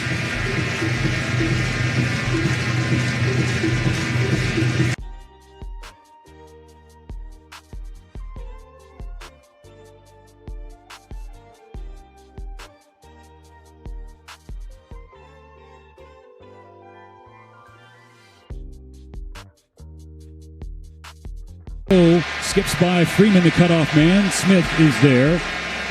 5-2 Blue Jays as Toronto remains relentless offensively. Well, we said in the pregame show, two clubs that really go at it differently. The Dodgers was slugged, and for the Blue Jays, they make contact. It's something their manager's talking about before. He said this afternoon, he says, putting the ball in play is pretty important for us. Now visit from Mark Pryor to give Sheehan a blow and give Bonda some more time to warm up. Top of the order is coming up. It'll be Springer and then Schneider on deck. And then Guerrero in the hole. Remember, still nobody out. 6 straight Blue Jays have reached safely in the 6th inning. And they now lead the Dodgers 5-2. They have given up more runs in 5+ innings than they gave up in 4 games of the National League Championship Series. Of course, the Blue Jays offense a little different than that of the Milwaukee Brewers. Here's the pitch. Grounded to left side. Betts has it in the glove, can't get it out, and they're only going to get one as he throws home. They get the first out of the inning. Betts had to shoot over to his right. The infield drawn in. Had it in the glove, but couldn't make the transfer cleanly. And so no chance for Will Smith to try and turn 2. But at long last, the Dodgers record an out in this 6th. It'll be a pinch hitter for Davis Schneider. Addison Barger. Now this is a guy who does not get cheated on swings, Mo, and he hits the ball hard. And with the Blue Jays going to a lefty pinch hitter, the Dodgers will bring in a lefty out of the bullpen. Barger was announced. Now Dave Roberts has to walk to the mound for the 2nd time in this inning, as Emmett Sheehan can't yet get rolling in this postseason. He can only record 1 out facing 4 batters. Hit, walk, hit, and a force out at the plate. 5-2 Blue Jays. Bottom of the 6th. Toronto still has the bases loaded and 1 out. We'll be back to Rogers Center in a moment. At Verizon.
First and third, double play, 2nd and short.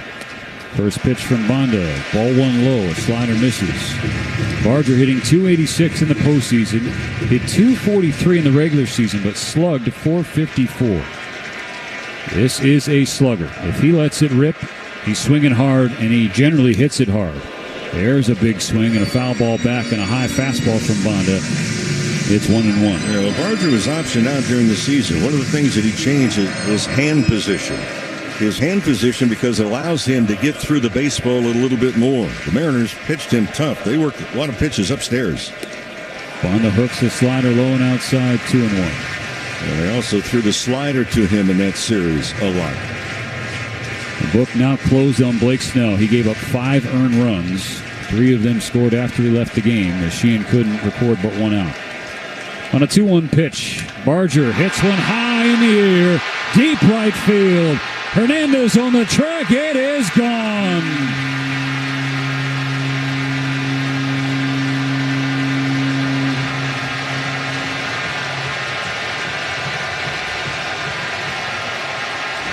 Pure pandemonium in Toronto. Addison Barger with a pinch hit grand slam, and the Blue Jays have blown it wide open on the Dodgers here in Game 1. It's now 9-2 Jays.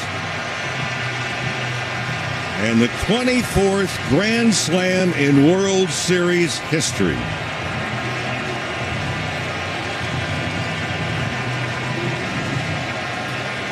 And each of the last 2 have been hit against the Dodgers. Anthony Volpe last year in Game 4 against the Dodgers. And the pinch hit grand slam here tonight. Bonda comes in to face the lefty. Front door slider off the inside corner, and Barger turned on it. 413 feet. And the Blue Jays, not regarded for their slug, though they can slug, have hit 2 home runs tonight.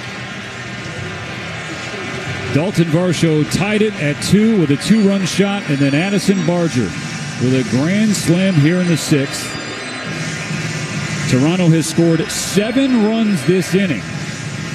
There is still only 1 out, and the 9th Blue Jay, the only one who is yet to hit, is Vladimir Guerrero Jr. So that continues Emmett Sheehan's awful postseason. The book now closed on him. His ERA at 17.18 as he's charged for 3 of those runs on the grand slam. Now Guerrero, first pitch, jam, slice shallow center field. That drops. And it's the 6th inning that won't end for the Dodger pitching staff.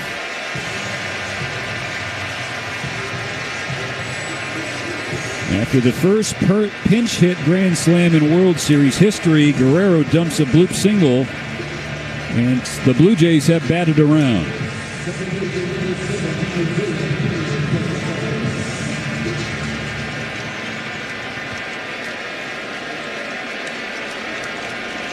The pitch. Swing and a miss. Strike 1 on Kiner Falefa. This is his first plate appearance. He came off the bench to pinch run for Bo Bichette, who got on with a walk against Snell leading off this inning, which seems like an hour ago. The 0-1. Catches the, called ball 1, and now an even count. Well, you don't see this that often, where a pinch runner, eventually the lineup turns around and the pinch runner now becomes a hitter. Here's the pitch. Now Kiner Falefa skies one into left field. Routine for Kike Hernandez. He's waiting for it to come down. It finally does. And Guerrero has to hold at first base. That is only out number 2.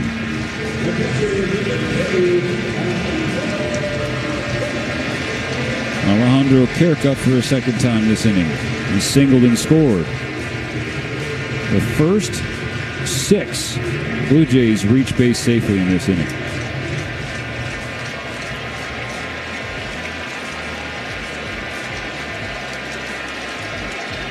The pitch is low ball 1. The Dodgers were up 2-0 at one point. It's now 9-2 Blue Jays.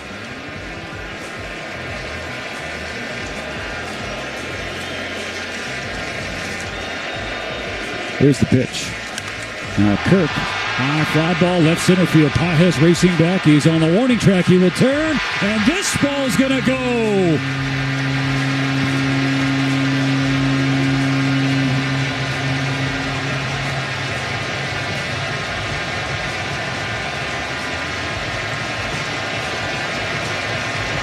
These Blue Jays can absolutely rake. 9 runs across in this 6th inning. Their second home run of the inning and third of game 1. It's now 11-2. Game 1 has turned into home run derby. That's the third tonight for the Jays. And it really got to the World Series by making contact. Boy, did they ever make contact. Ball 1 outside on Dalton Varsho, his second plate appearance of this inning. Absolutely stunning 6th. Swung on and hit high in the air, shallow left field. That's going back. He'll give way to Kike Hernandez coming in. And at long last, the Dodgers get 3 outs in the 6th inning. But the Blue Jays nearly hit that many home runs. 9 runs. It was tied. Now it's most definitely not, though it is deafening in Toronto. 11-2 Jays going to the 7th inning of Game 1. AM 5.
But Mo, we have talked about it multiple times tonight.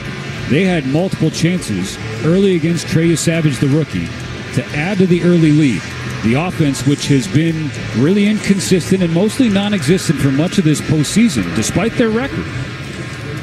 They could not cash in on those opportunities, and now the Blue Jays have slugged their way not just back into it, but they've turned it into a blowout. Yeah, and for the Blue Jays, they've shown why they won the American League title. And offensively, well, they said, well, we don't go toe-to-toe with slugs. Well, they have tonight, but they've also been very selective in pitches that they have swung at. More than twice as many runs in one inning as they gave up in the entirety of the NLCS.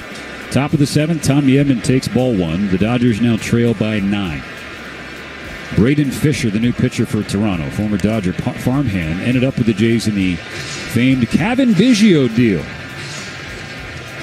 5 games this postseason. Fisher's pitched 3 2/3 innings. He's given up 3 runs, 6 Ks, 1 walk.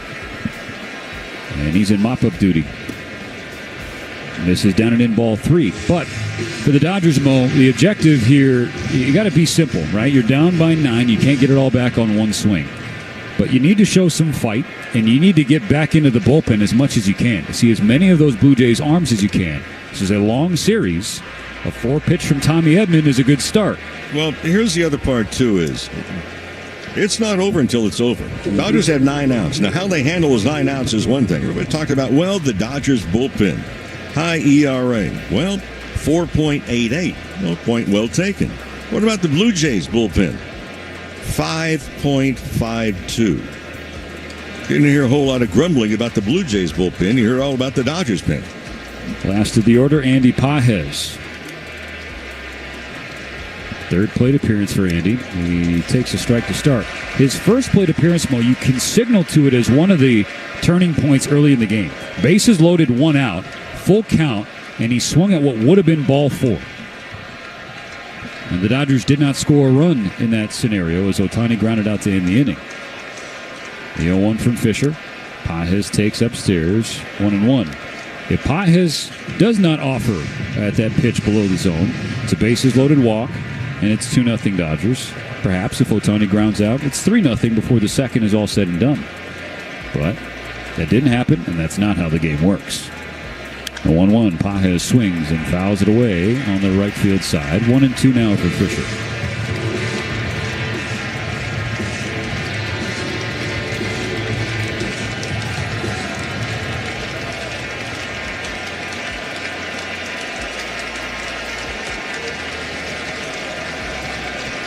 On a 1-2, Fisher misses upstairs.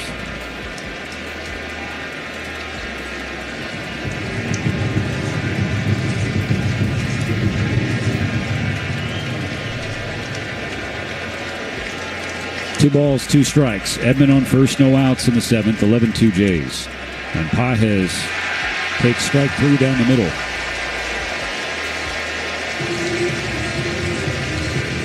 He's looking for something different, so a K for Fisher, 1 gone in the 7th. And the problems continue for Pages. He came in for this ball game hitting at .086 in the post and 0 for 3 tonight. And the Dodgers have been sticking with him for his arm in the outfield and hopeful that he could turn it around at the plate. Here's Shohei Ohtani. First pitch from Fisher. A strike, a curve on the outer half. And Ohtani offensively tonight has looked like the Shohei we saw up until, between the first game of the Wild Card Series and the final game of the NLCS. He is 0 for 3 and he has struck out twice. The pitch. Upstairs. About letter high, ball 1.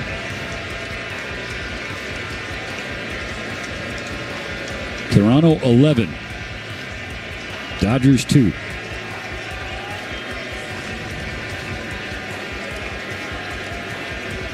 The 1-1 pitch. Catches the very top of the zone. A high slider from Fisher to jump ahead of Shohei.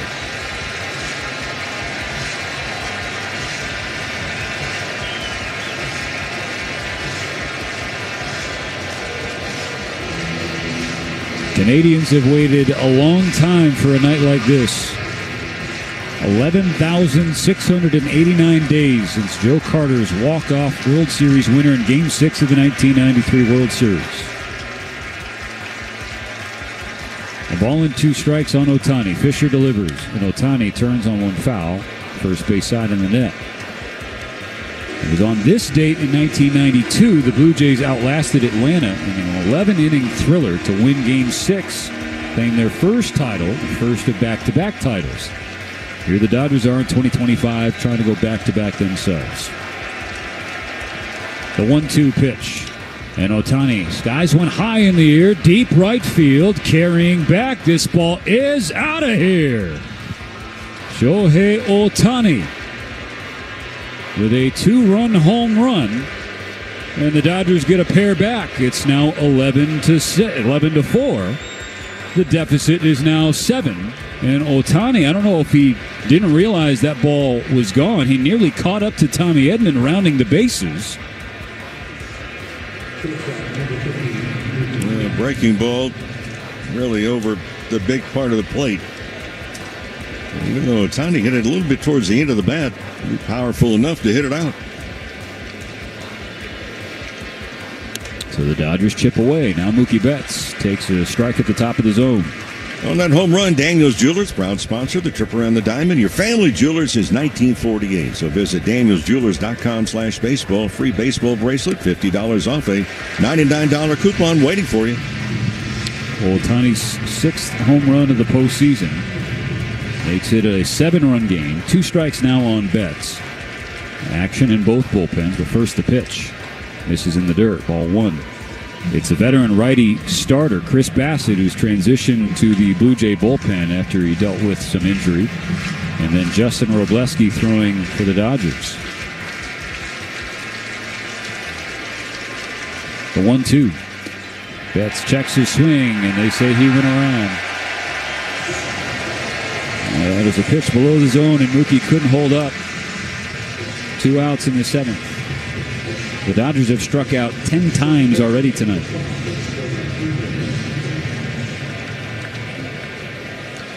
Top of the 7th, brought to you by Shakey's Pizza Parlor, the official pizza partner of the Dodgers audio broadcast. When it's game night, it's group night at Shakey's.com. Freddie Freeman, the batter. 2 outs and nobody on.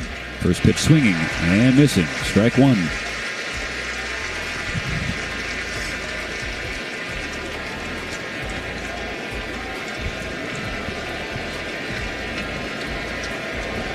Dodgers have 7 more outs. They're down by 7 runs. Freeman swings and misses on a curve in the middle. 0-2. We've seen a lot more whiff from Freddie Freeman throughout this regular season and into the postseason as well. Fisher's 0-2. Freeman stays alive, fouls away a fastball over the net. A heater at 97.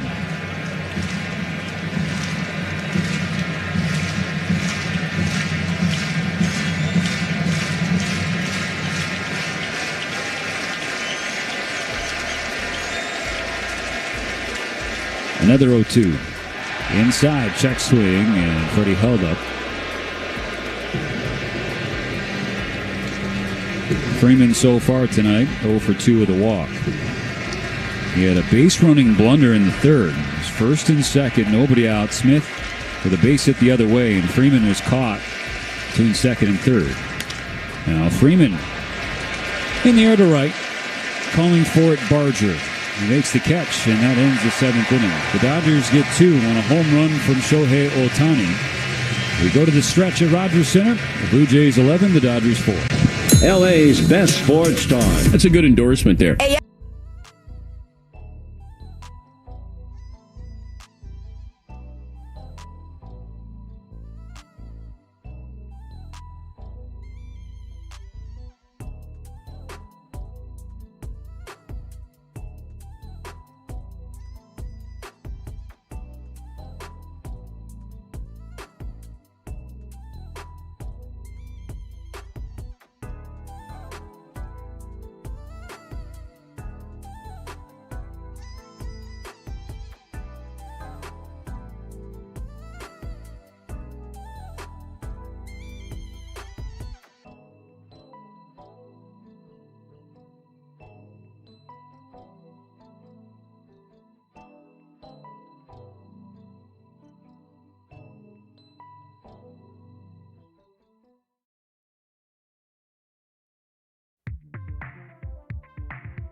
Snell, 3 earned for Sheehan, 3 earned for Bonda.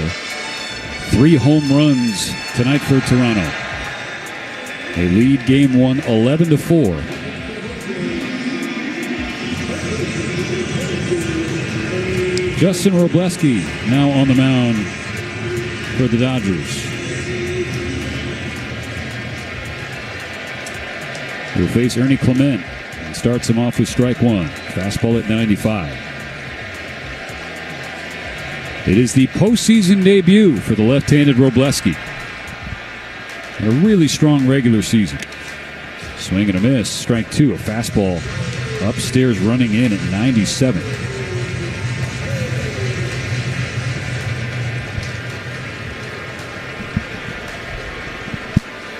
The pitch. Fouled away. Friends, I want to remind you, World Series live, games 3 through 5 take place at Dodger Stadium beginning on Monday at 5 o'clock Pacific. So secure your tickets now, Dodgers.com/postseason. Another 0-2. Clement flies one to center. Pages came in initially, now has to back up. Still plenty of room in front of the warning track, and he makes the catch. Beginning to see some bigger swings by the Blue Jay hitters right now. I just think, Mo, Blake Snell wasn't sharp tonight. We saw that from Jump Street in the first inning. He really tried to battle, settled in for a while, and then just lost it in the 6th. Emmett Sheehan came in, and we have not seen the same assertiveness from Emmett Sheehan, pitching with confidence. It looked like he was pitching to avoid the big spot, the big runs, swinging a foul ball back, strike 1 on Nathan Lucas. And that's when bad things happen, when you're playing not to lose instead of playing to win and try to dictate. And instead the Blue Jays turned it on Sheehan. He only got 1 out. And then Anthony Bonda, who had been really strong this postseason, he got knocked around. Slapped to the left side. Muncy fields and throws to Freddie Freeman to get Lucas by a step. 2 gone in the 7th. Pitching coach a number of years ago, early in my career, came up and he was talking to some of the pitchers, and it was a group. One was kind of struggling. It's not with the Dodgers. It was really with the A's. And Bill Posdell said, look, you cannot pitch defensively. You just can't. Again, you got to attack, and that is Justin Robleski's calling card. Starts Andres Jimenez with a ball upstairs, fastball at 95. Robleski working with pace, the 1-0. Check swing on a high fastball, and they say no swing on the appeal. 2-0. Robleski's whole deal is, I'm going to come straight for you. If you get me, you get me. I tip my cap. But even if that happens, the next guy, I'm coming right at him. Misses high, ball 3 on Andres Jimenez, the number 9 hitter. Many times we've talked about the fact is it looks like he has the idea is, look, I'm here, you're there, and here it comes. Here comes the 3-0, and that is down the middle. Strike 1 taken by Jimenez. Jimenez singled and scored in the 9-run 6th inning for Toronto. Fouls back. Strike 2, and now the count is full.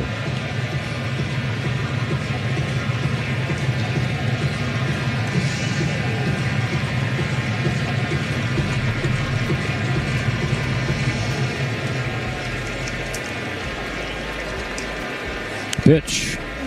On and fouled straight back and then again. So we'll do it again.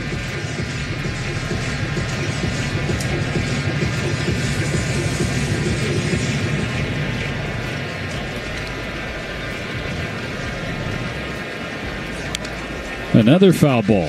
Another fastball from Robleski. This one at 97 on the outer third, and the count remains full.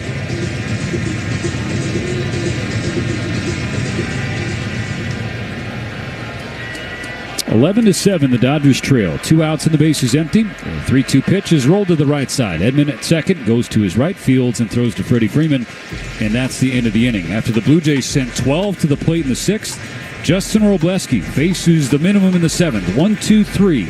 We go to the 8th of Game 1. The Dodgers have to rally. They're down by 7. Follow us on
Jays. They scored 11 straight runs, taking 11-2 lead. The Dodgers got 2 back in the 7th thanks to an Ohtani 2-run homer.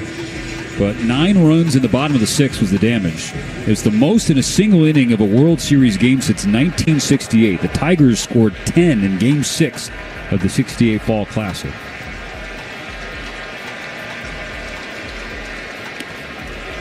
Chris Bassett out of the Blue Jay bullpen delivers strike 1 to Will Smith. 2 2/3 innings worked out of the pen for Bassett so far this postseason. No hits allowed just yet. The veteran starter gets Smith to foul away a curveball quickly 0-2. Bassett's been around a long time. The Dodgers faced him enough, especially those with time in the American League. The 0-2. This is up and away.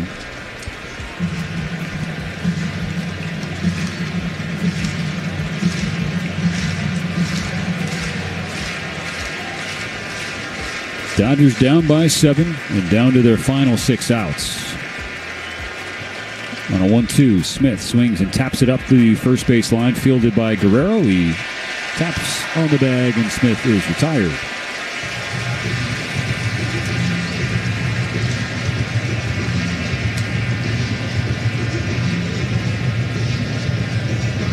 For the Blue Jays, they won Game 7, a 7-game ALCS on Monday against Seattle. They had to win Game 6 and 7. As the Mariners had a 3-2 series lead to get to the World Series. Meanwhile, the Dodgers have been off since last Friday, so it sparked the old rest versus rust debate heading into the World Series. There's Teoscar Hernandez, 1 out and the base is empty, 11-4 Toronto in the 8th. Bassett deals. Hernandez takes a strike on the outer half. Well, here's another little story about the Dodgers as far as World Series Game 1. They've opened on the road 12 times in franchise history prior to tonight.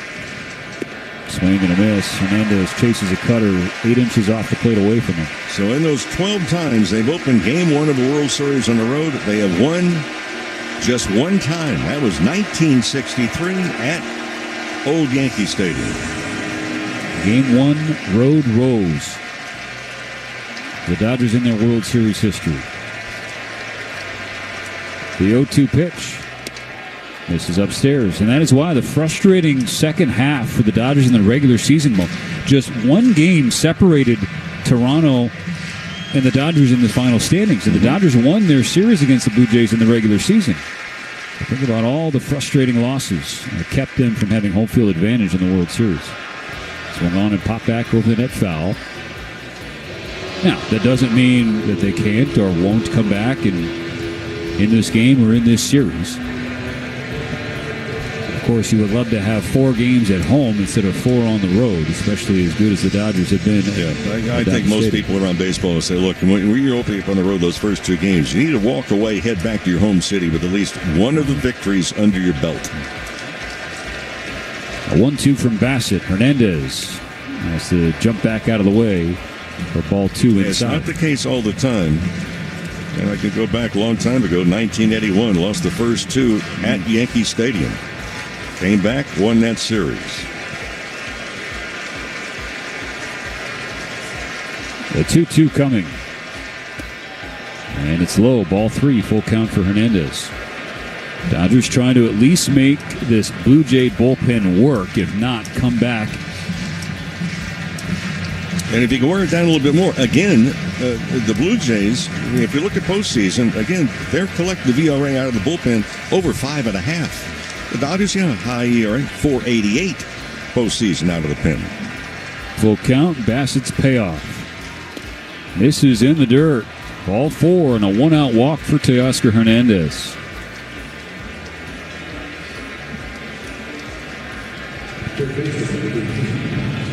If you're curious about the history of the World Series, talk about the Dodgers in their Game 1 road history. 12 times they played Game 1 of the World Series on the road, they've won just one of them. But all time, Game 1 World Series winners have won 76 of 120 World Series. Strike one called on the inside corner against Muncy. At 63%, 24 of 30 in the wild card era. 1 on, 1 out, 11-4 Blue Jays. The 0-1 pitch, up and away.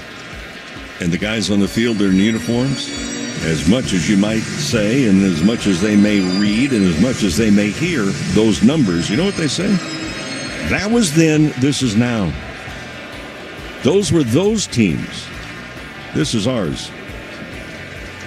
On a 1-1, Muncy holds the trigger, takes a fastball at the knees, strike two. And a sinker at 94 that split the plate from Bassett. You know, the other part of this game, whether it be regular season or postseason too, you've got to play some mental games as well. Ball and 2 strikes, Bassett in the stretch. Muncy takes a rip and fouls it back. High fastball at 93. Count remains 1-2. The last Game 1 winner to lose a World Series was the Phillies in 2022. It was against the Houston Astros and a legend of Dodger baseball at the helm, Dusty Baker. Another 1-2. Stays upstairs, and Muncy has the count square.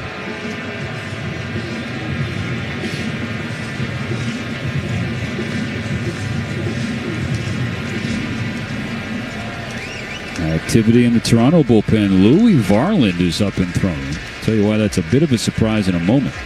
First, this 2-2 pitch. And Muncy swings and misses. Strike 3. Bassett gets him with a curve. 2 outs. So Louis Varland, one of the high leverage arms available to Don Schneider and the Blue Jays out of the bullpen. There have been 11 games in this postseason so far. He pitched in 10. And so this is number 12. Yeah, so and keep in mind, he was also throwing in the pen in the 6th inning. He has been used a lot. Here's Kike Hernandez. 2 outs. Teoscar Hernandez on first. Strike 1 taken on the outer half.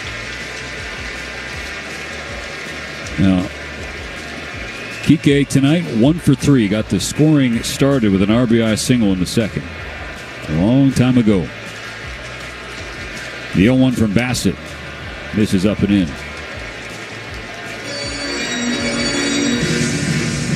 Dodgers trailed 11-4, running out of outs. Top of the 8th. 2 outs and a runner on first. A ball and a strike on Kike Hernandez. The pitch. Tapped off the plate foul. Dodgers would love to get a couple of runs here in the 8th to at least put that thought in the back of the Blue Jays' minds. But Bassett is a strike away from getting out of the inning unscathed.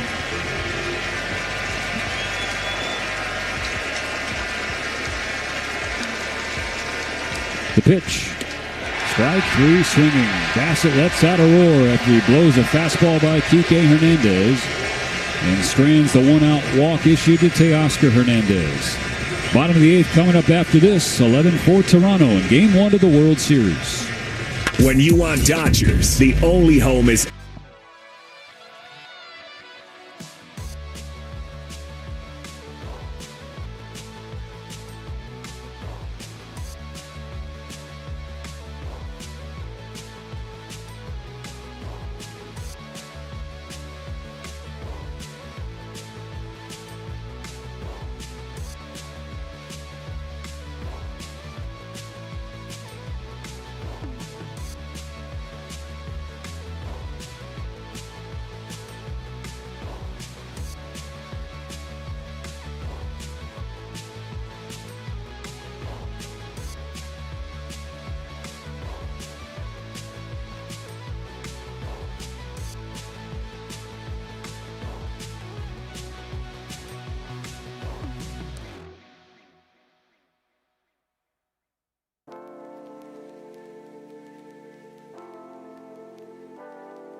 Jays leading Game 1 11-4 for Klein. Added to the World Series roster, along with Edgardo Enriquez. Alex Vesia off to a deeply personal matter, and we want to take a moment to extend our well wishes, our thoughts, our prayers, and our love to Alex, Caleb, and the entire Vesia family as they are away from this team. And then Ben Kasparius was also left off of the roster. Two righties added, so Klein getting some work. They'll face the top of the order, Springer, followed by Barger and Guerrero Jr. And Springer swings and fouls one away. A fastball at 99 from Klein. Now Springer has been hobbled by a knee injury. Fouled a pitch off of his right knee, or was hit on that right knee, his back knee. He's a right-handed hitter during the ALCS. Klein spikes ball one in the dirt. Yeah, right in the kneecap.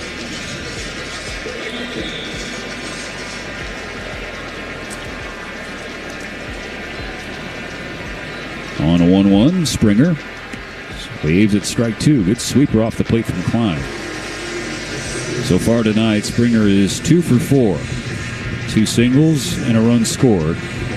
Came around, scored one of the 9 Blue Jays runs in the 6th. Fouls away a 1-2 pitch to the right field side.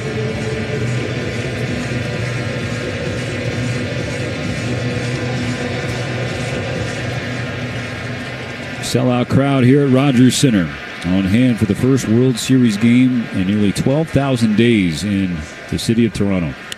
Klein's 1-2 pitch, and Springer's jam flies it to shallow left center field. Kike Hernandez is the one who runs over and makes the catch. One gone. Now I got this note from our MVP, Dwayne McDonald. We talked about how the last Game 1 winner of a World Series to lose the World Series was the Phillies in 2022. The Astros eventually won that.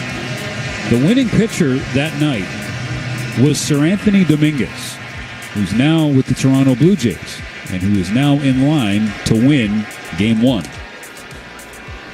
Strike one from Klein, 100 on the inside corner to Barger. Got a big ovation stepping to the plate here in the 8th with 1 out, nobody on. Swung on, grounded through the left side against the shift, and between Muncy, who was basically in the 6th hole, and Betts, who was closer to second base. So Barger off the bench, hit a pinch hit grand slam in the 6th as a single in the 8th. Quite a night.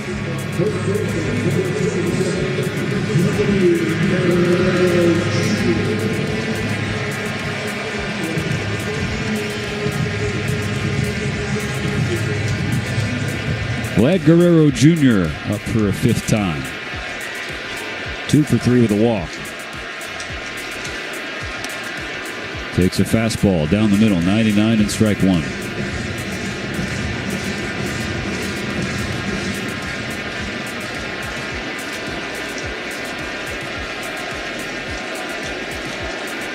The 0-1 pitch from Klein. Fouled back off of Will Smith, and he's no worse for the wear. Strike two.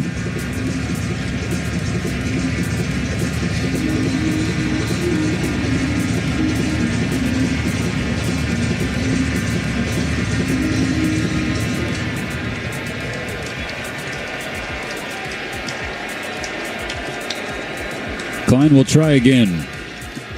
And he misses in the dirt. Well picked by Smith. That keeps Barger on first base. Toronto 11, the Dodgers 4. They're in the end of the 8th inning. Dodgers with 2 runs on 5 hits. Or 4 runs now on 6 hits. The Blue Jays with 11 runs on 14 hits. Guerrero pushes one in the air, right center field. Routine for Andy Pajes. He runs over, and he's got out number 2.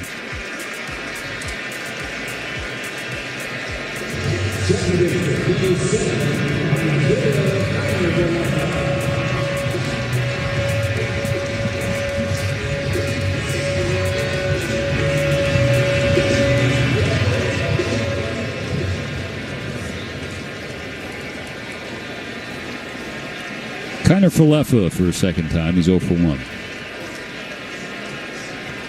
2 outs. Barger on first. Kiner-Falefa slashes one foul into the net north of the Dodger dugout on the first base side.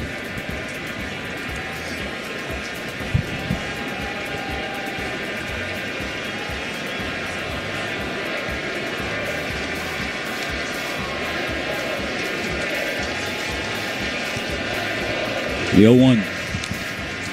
Found the net right behind home plate. 2 strikes on IKF.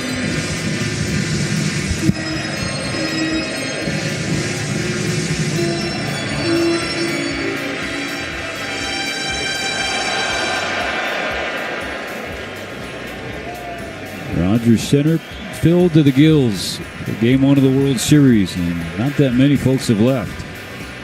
Another 0-2, and Kiner-Falefa pokes it in the air left field.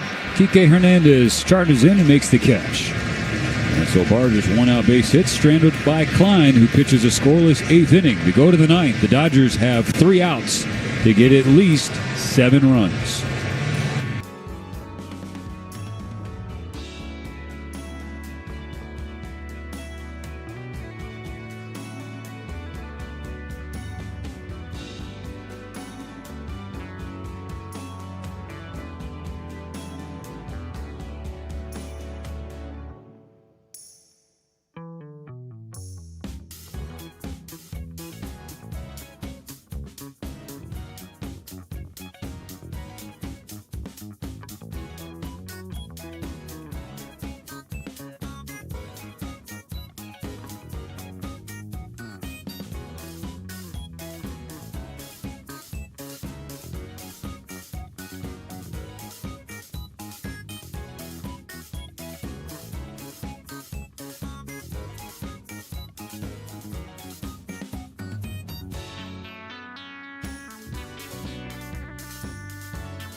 Agents are standing by to take your donation.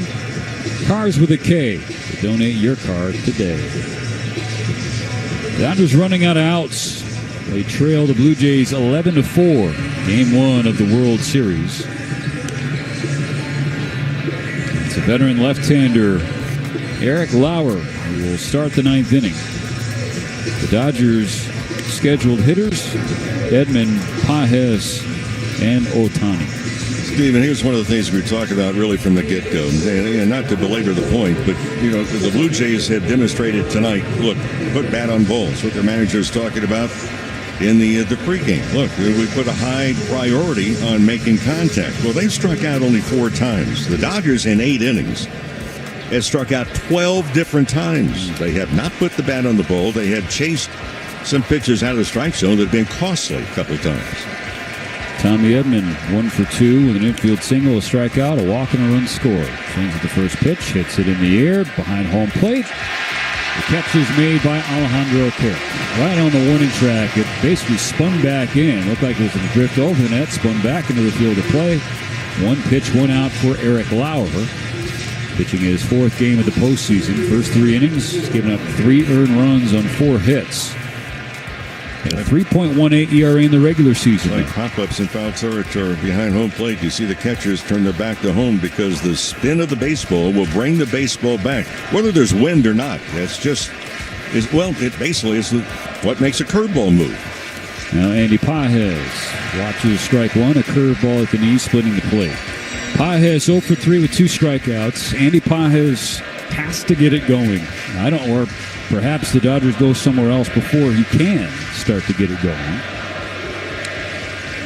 Takes ball one up and in. And maybe something that, Dave Roberts thinks about. Is Edmonds' ankle that's the big strong enough to be in the outfield? And maybe Kim at second base? Well, we'll find out. Could be a right-hander. Gosman throwing for the Jays tomorrow. Ball two off the inside corner. Advantage Pages in the count. Because you start 0-86 in postseason, and tonight Pages is 0 for 3. The average down to 0.79 this postseason. 2-1. He shoots one the other way, but it hangs up and right for Barger. Out number 2 here in the 9th inning.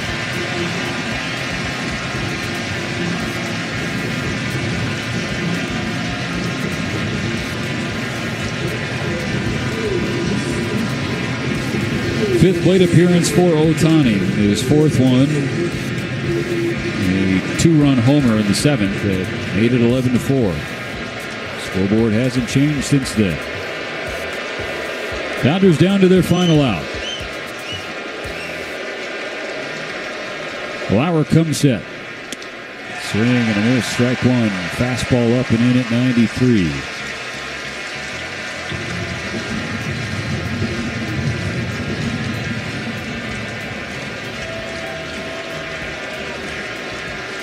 Here's the 0-1. It was a ball out of hand. Misses in the right-handed batter's box. Levels the count. Yoshinobu Yamamoto against Kevin Gausman tomorrow night here in Toronto. Game 2.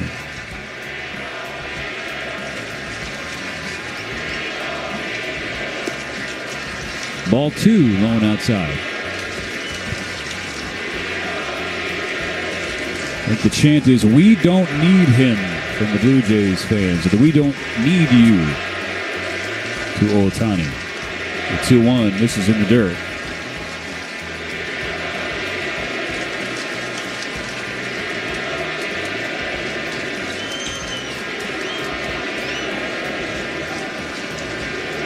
Three and 1, Mookie Betts on deck.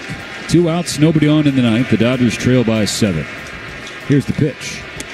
Upstairs, ball 4, and the 9th inning will continue.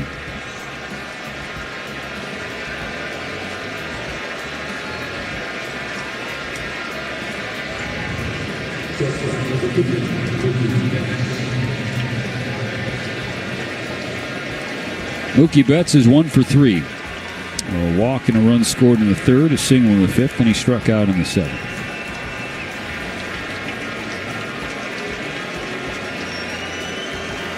The pitch from Lauer. Betts watches, strike one. Top of the zone, outside corner.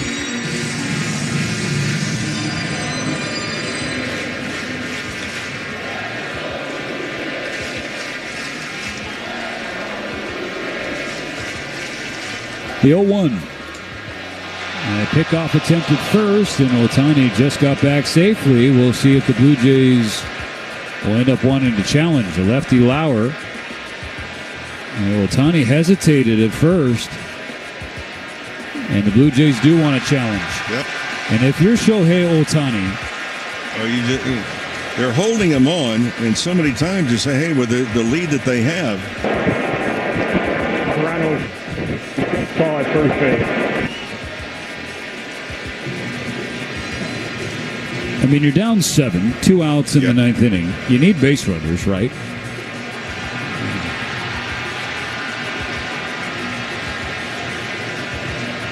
So the Blue Jays will use one of their challenges.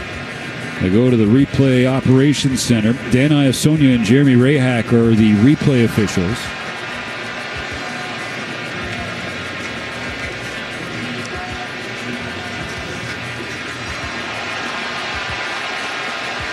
And you can hear in the background what Blue Jays fans think as they see the replay on the video board in straightaway center field. Did they have a left field camera shot that would really look down the line? But they have one from right field, but it does not show the tag with the right hand of Ohtani going back to the bag. But you can't even have it that close. Down by 7 runs. You're hoping for a lightning strike offensively with 2 outs. On the field stand, Runner is safe. They did not have enough to overturn it. Well, not too many times in the ninth inning with 2 outs. You're going to see a ball club that's holding runner at first, 11-4 lead. But it does allow a force out at either first or second. If you're holding the runner there, keep him a little closer.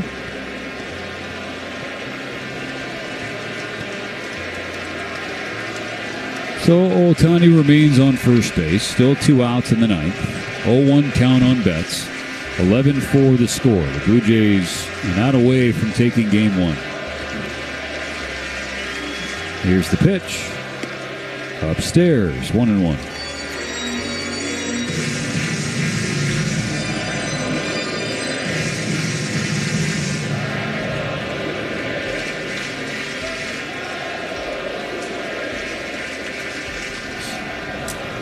Flowers 1-1. Betts pops it in the air, foul behind home plate.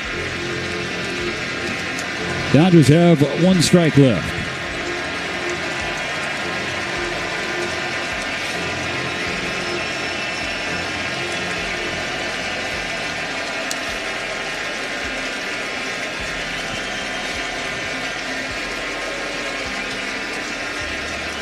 On a 1-2, Flower misses high. And that was near neck high on Betts.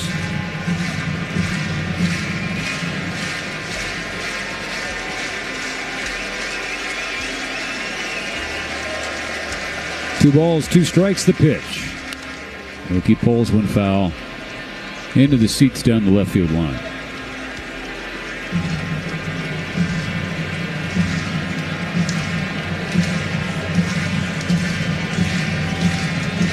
Kevin Gossman, in his meeting with the media before tonight's game, as the Game 2 starter for the Jays, says that he wanted some revenge. The Dodgers beat him and the San Francisco Giants in the postseason a few years ago. He'll have the ball against Yoshinobu Yamamoto. The 2-2, Betts is jammed, and it's fouled back behind home plate, so we'll do it again.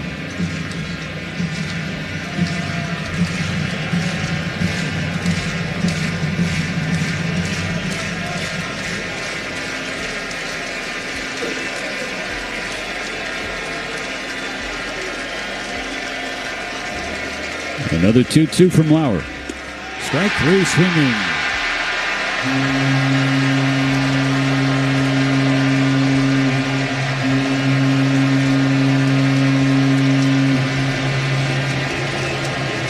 Final score, Game 1 of the World Series, 11-4. The Blue Jays roar back. After falling behind 2-0 early, they score 11 straight runs, gave up a garbage time home run to Shohei Ohtani, but ultimately cruised to a World Series opening win. We'll take a moment, step aside here on the World Champion Dodgers Audio Network, and put a bow on it after this. AM 570 LA Sports.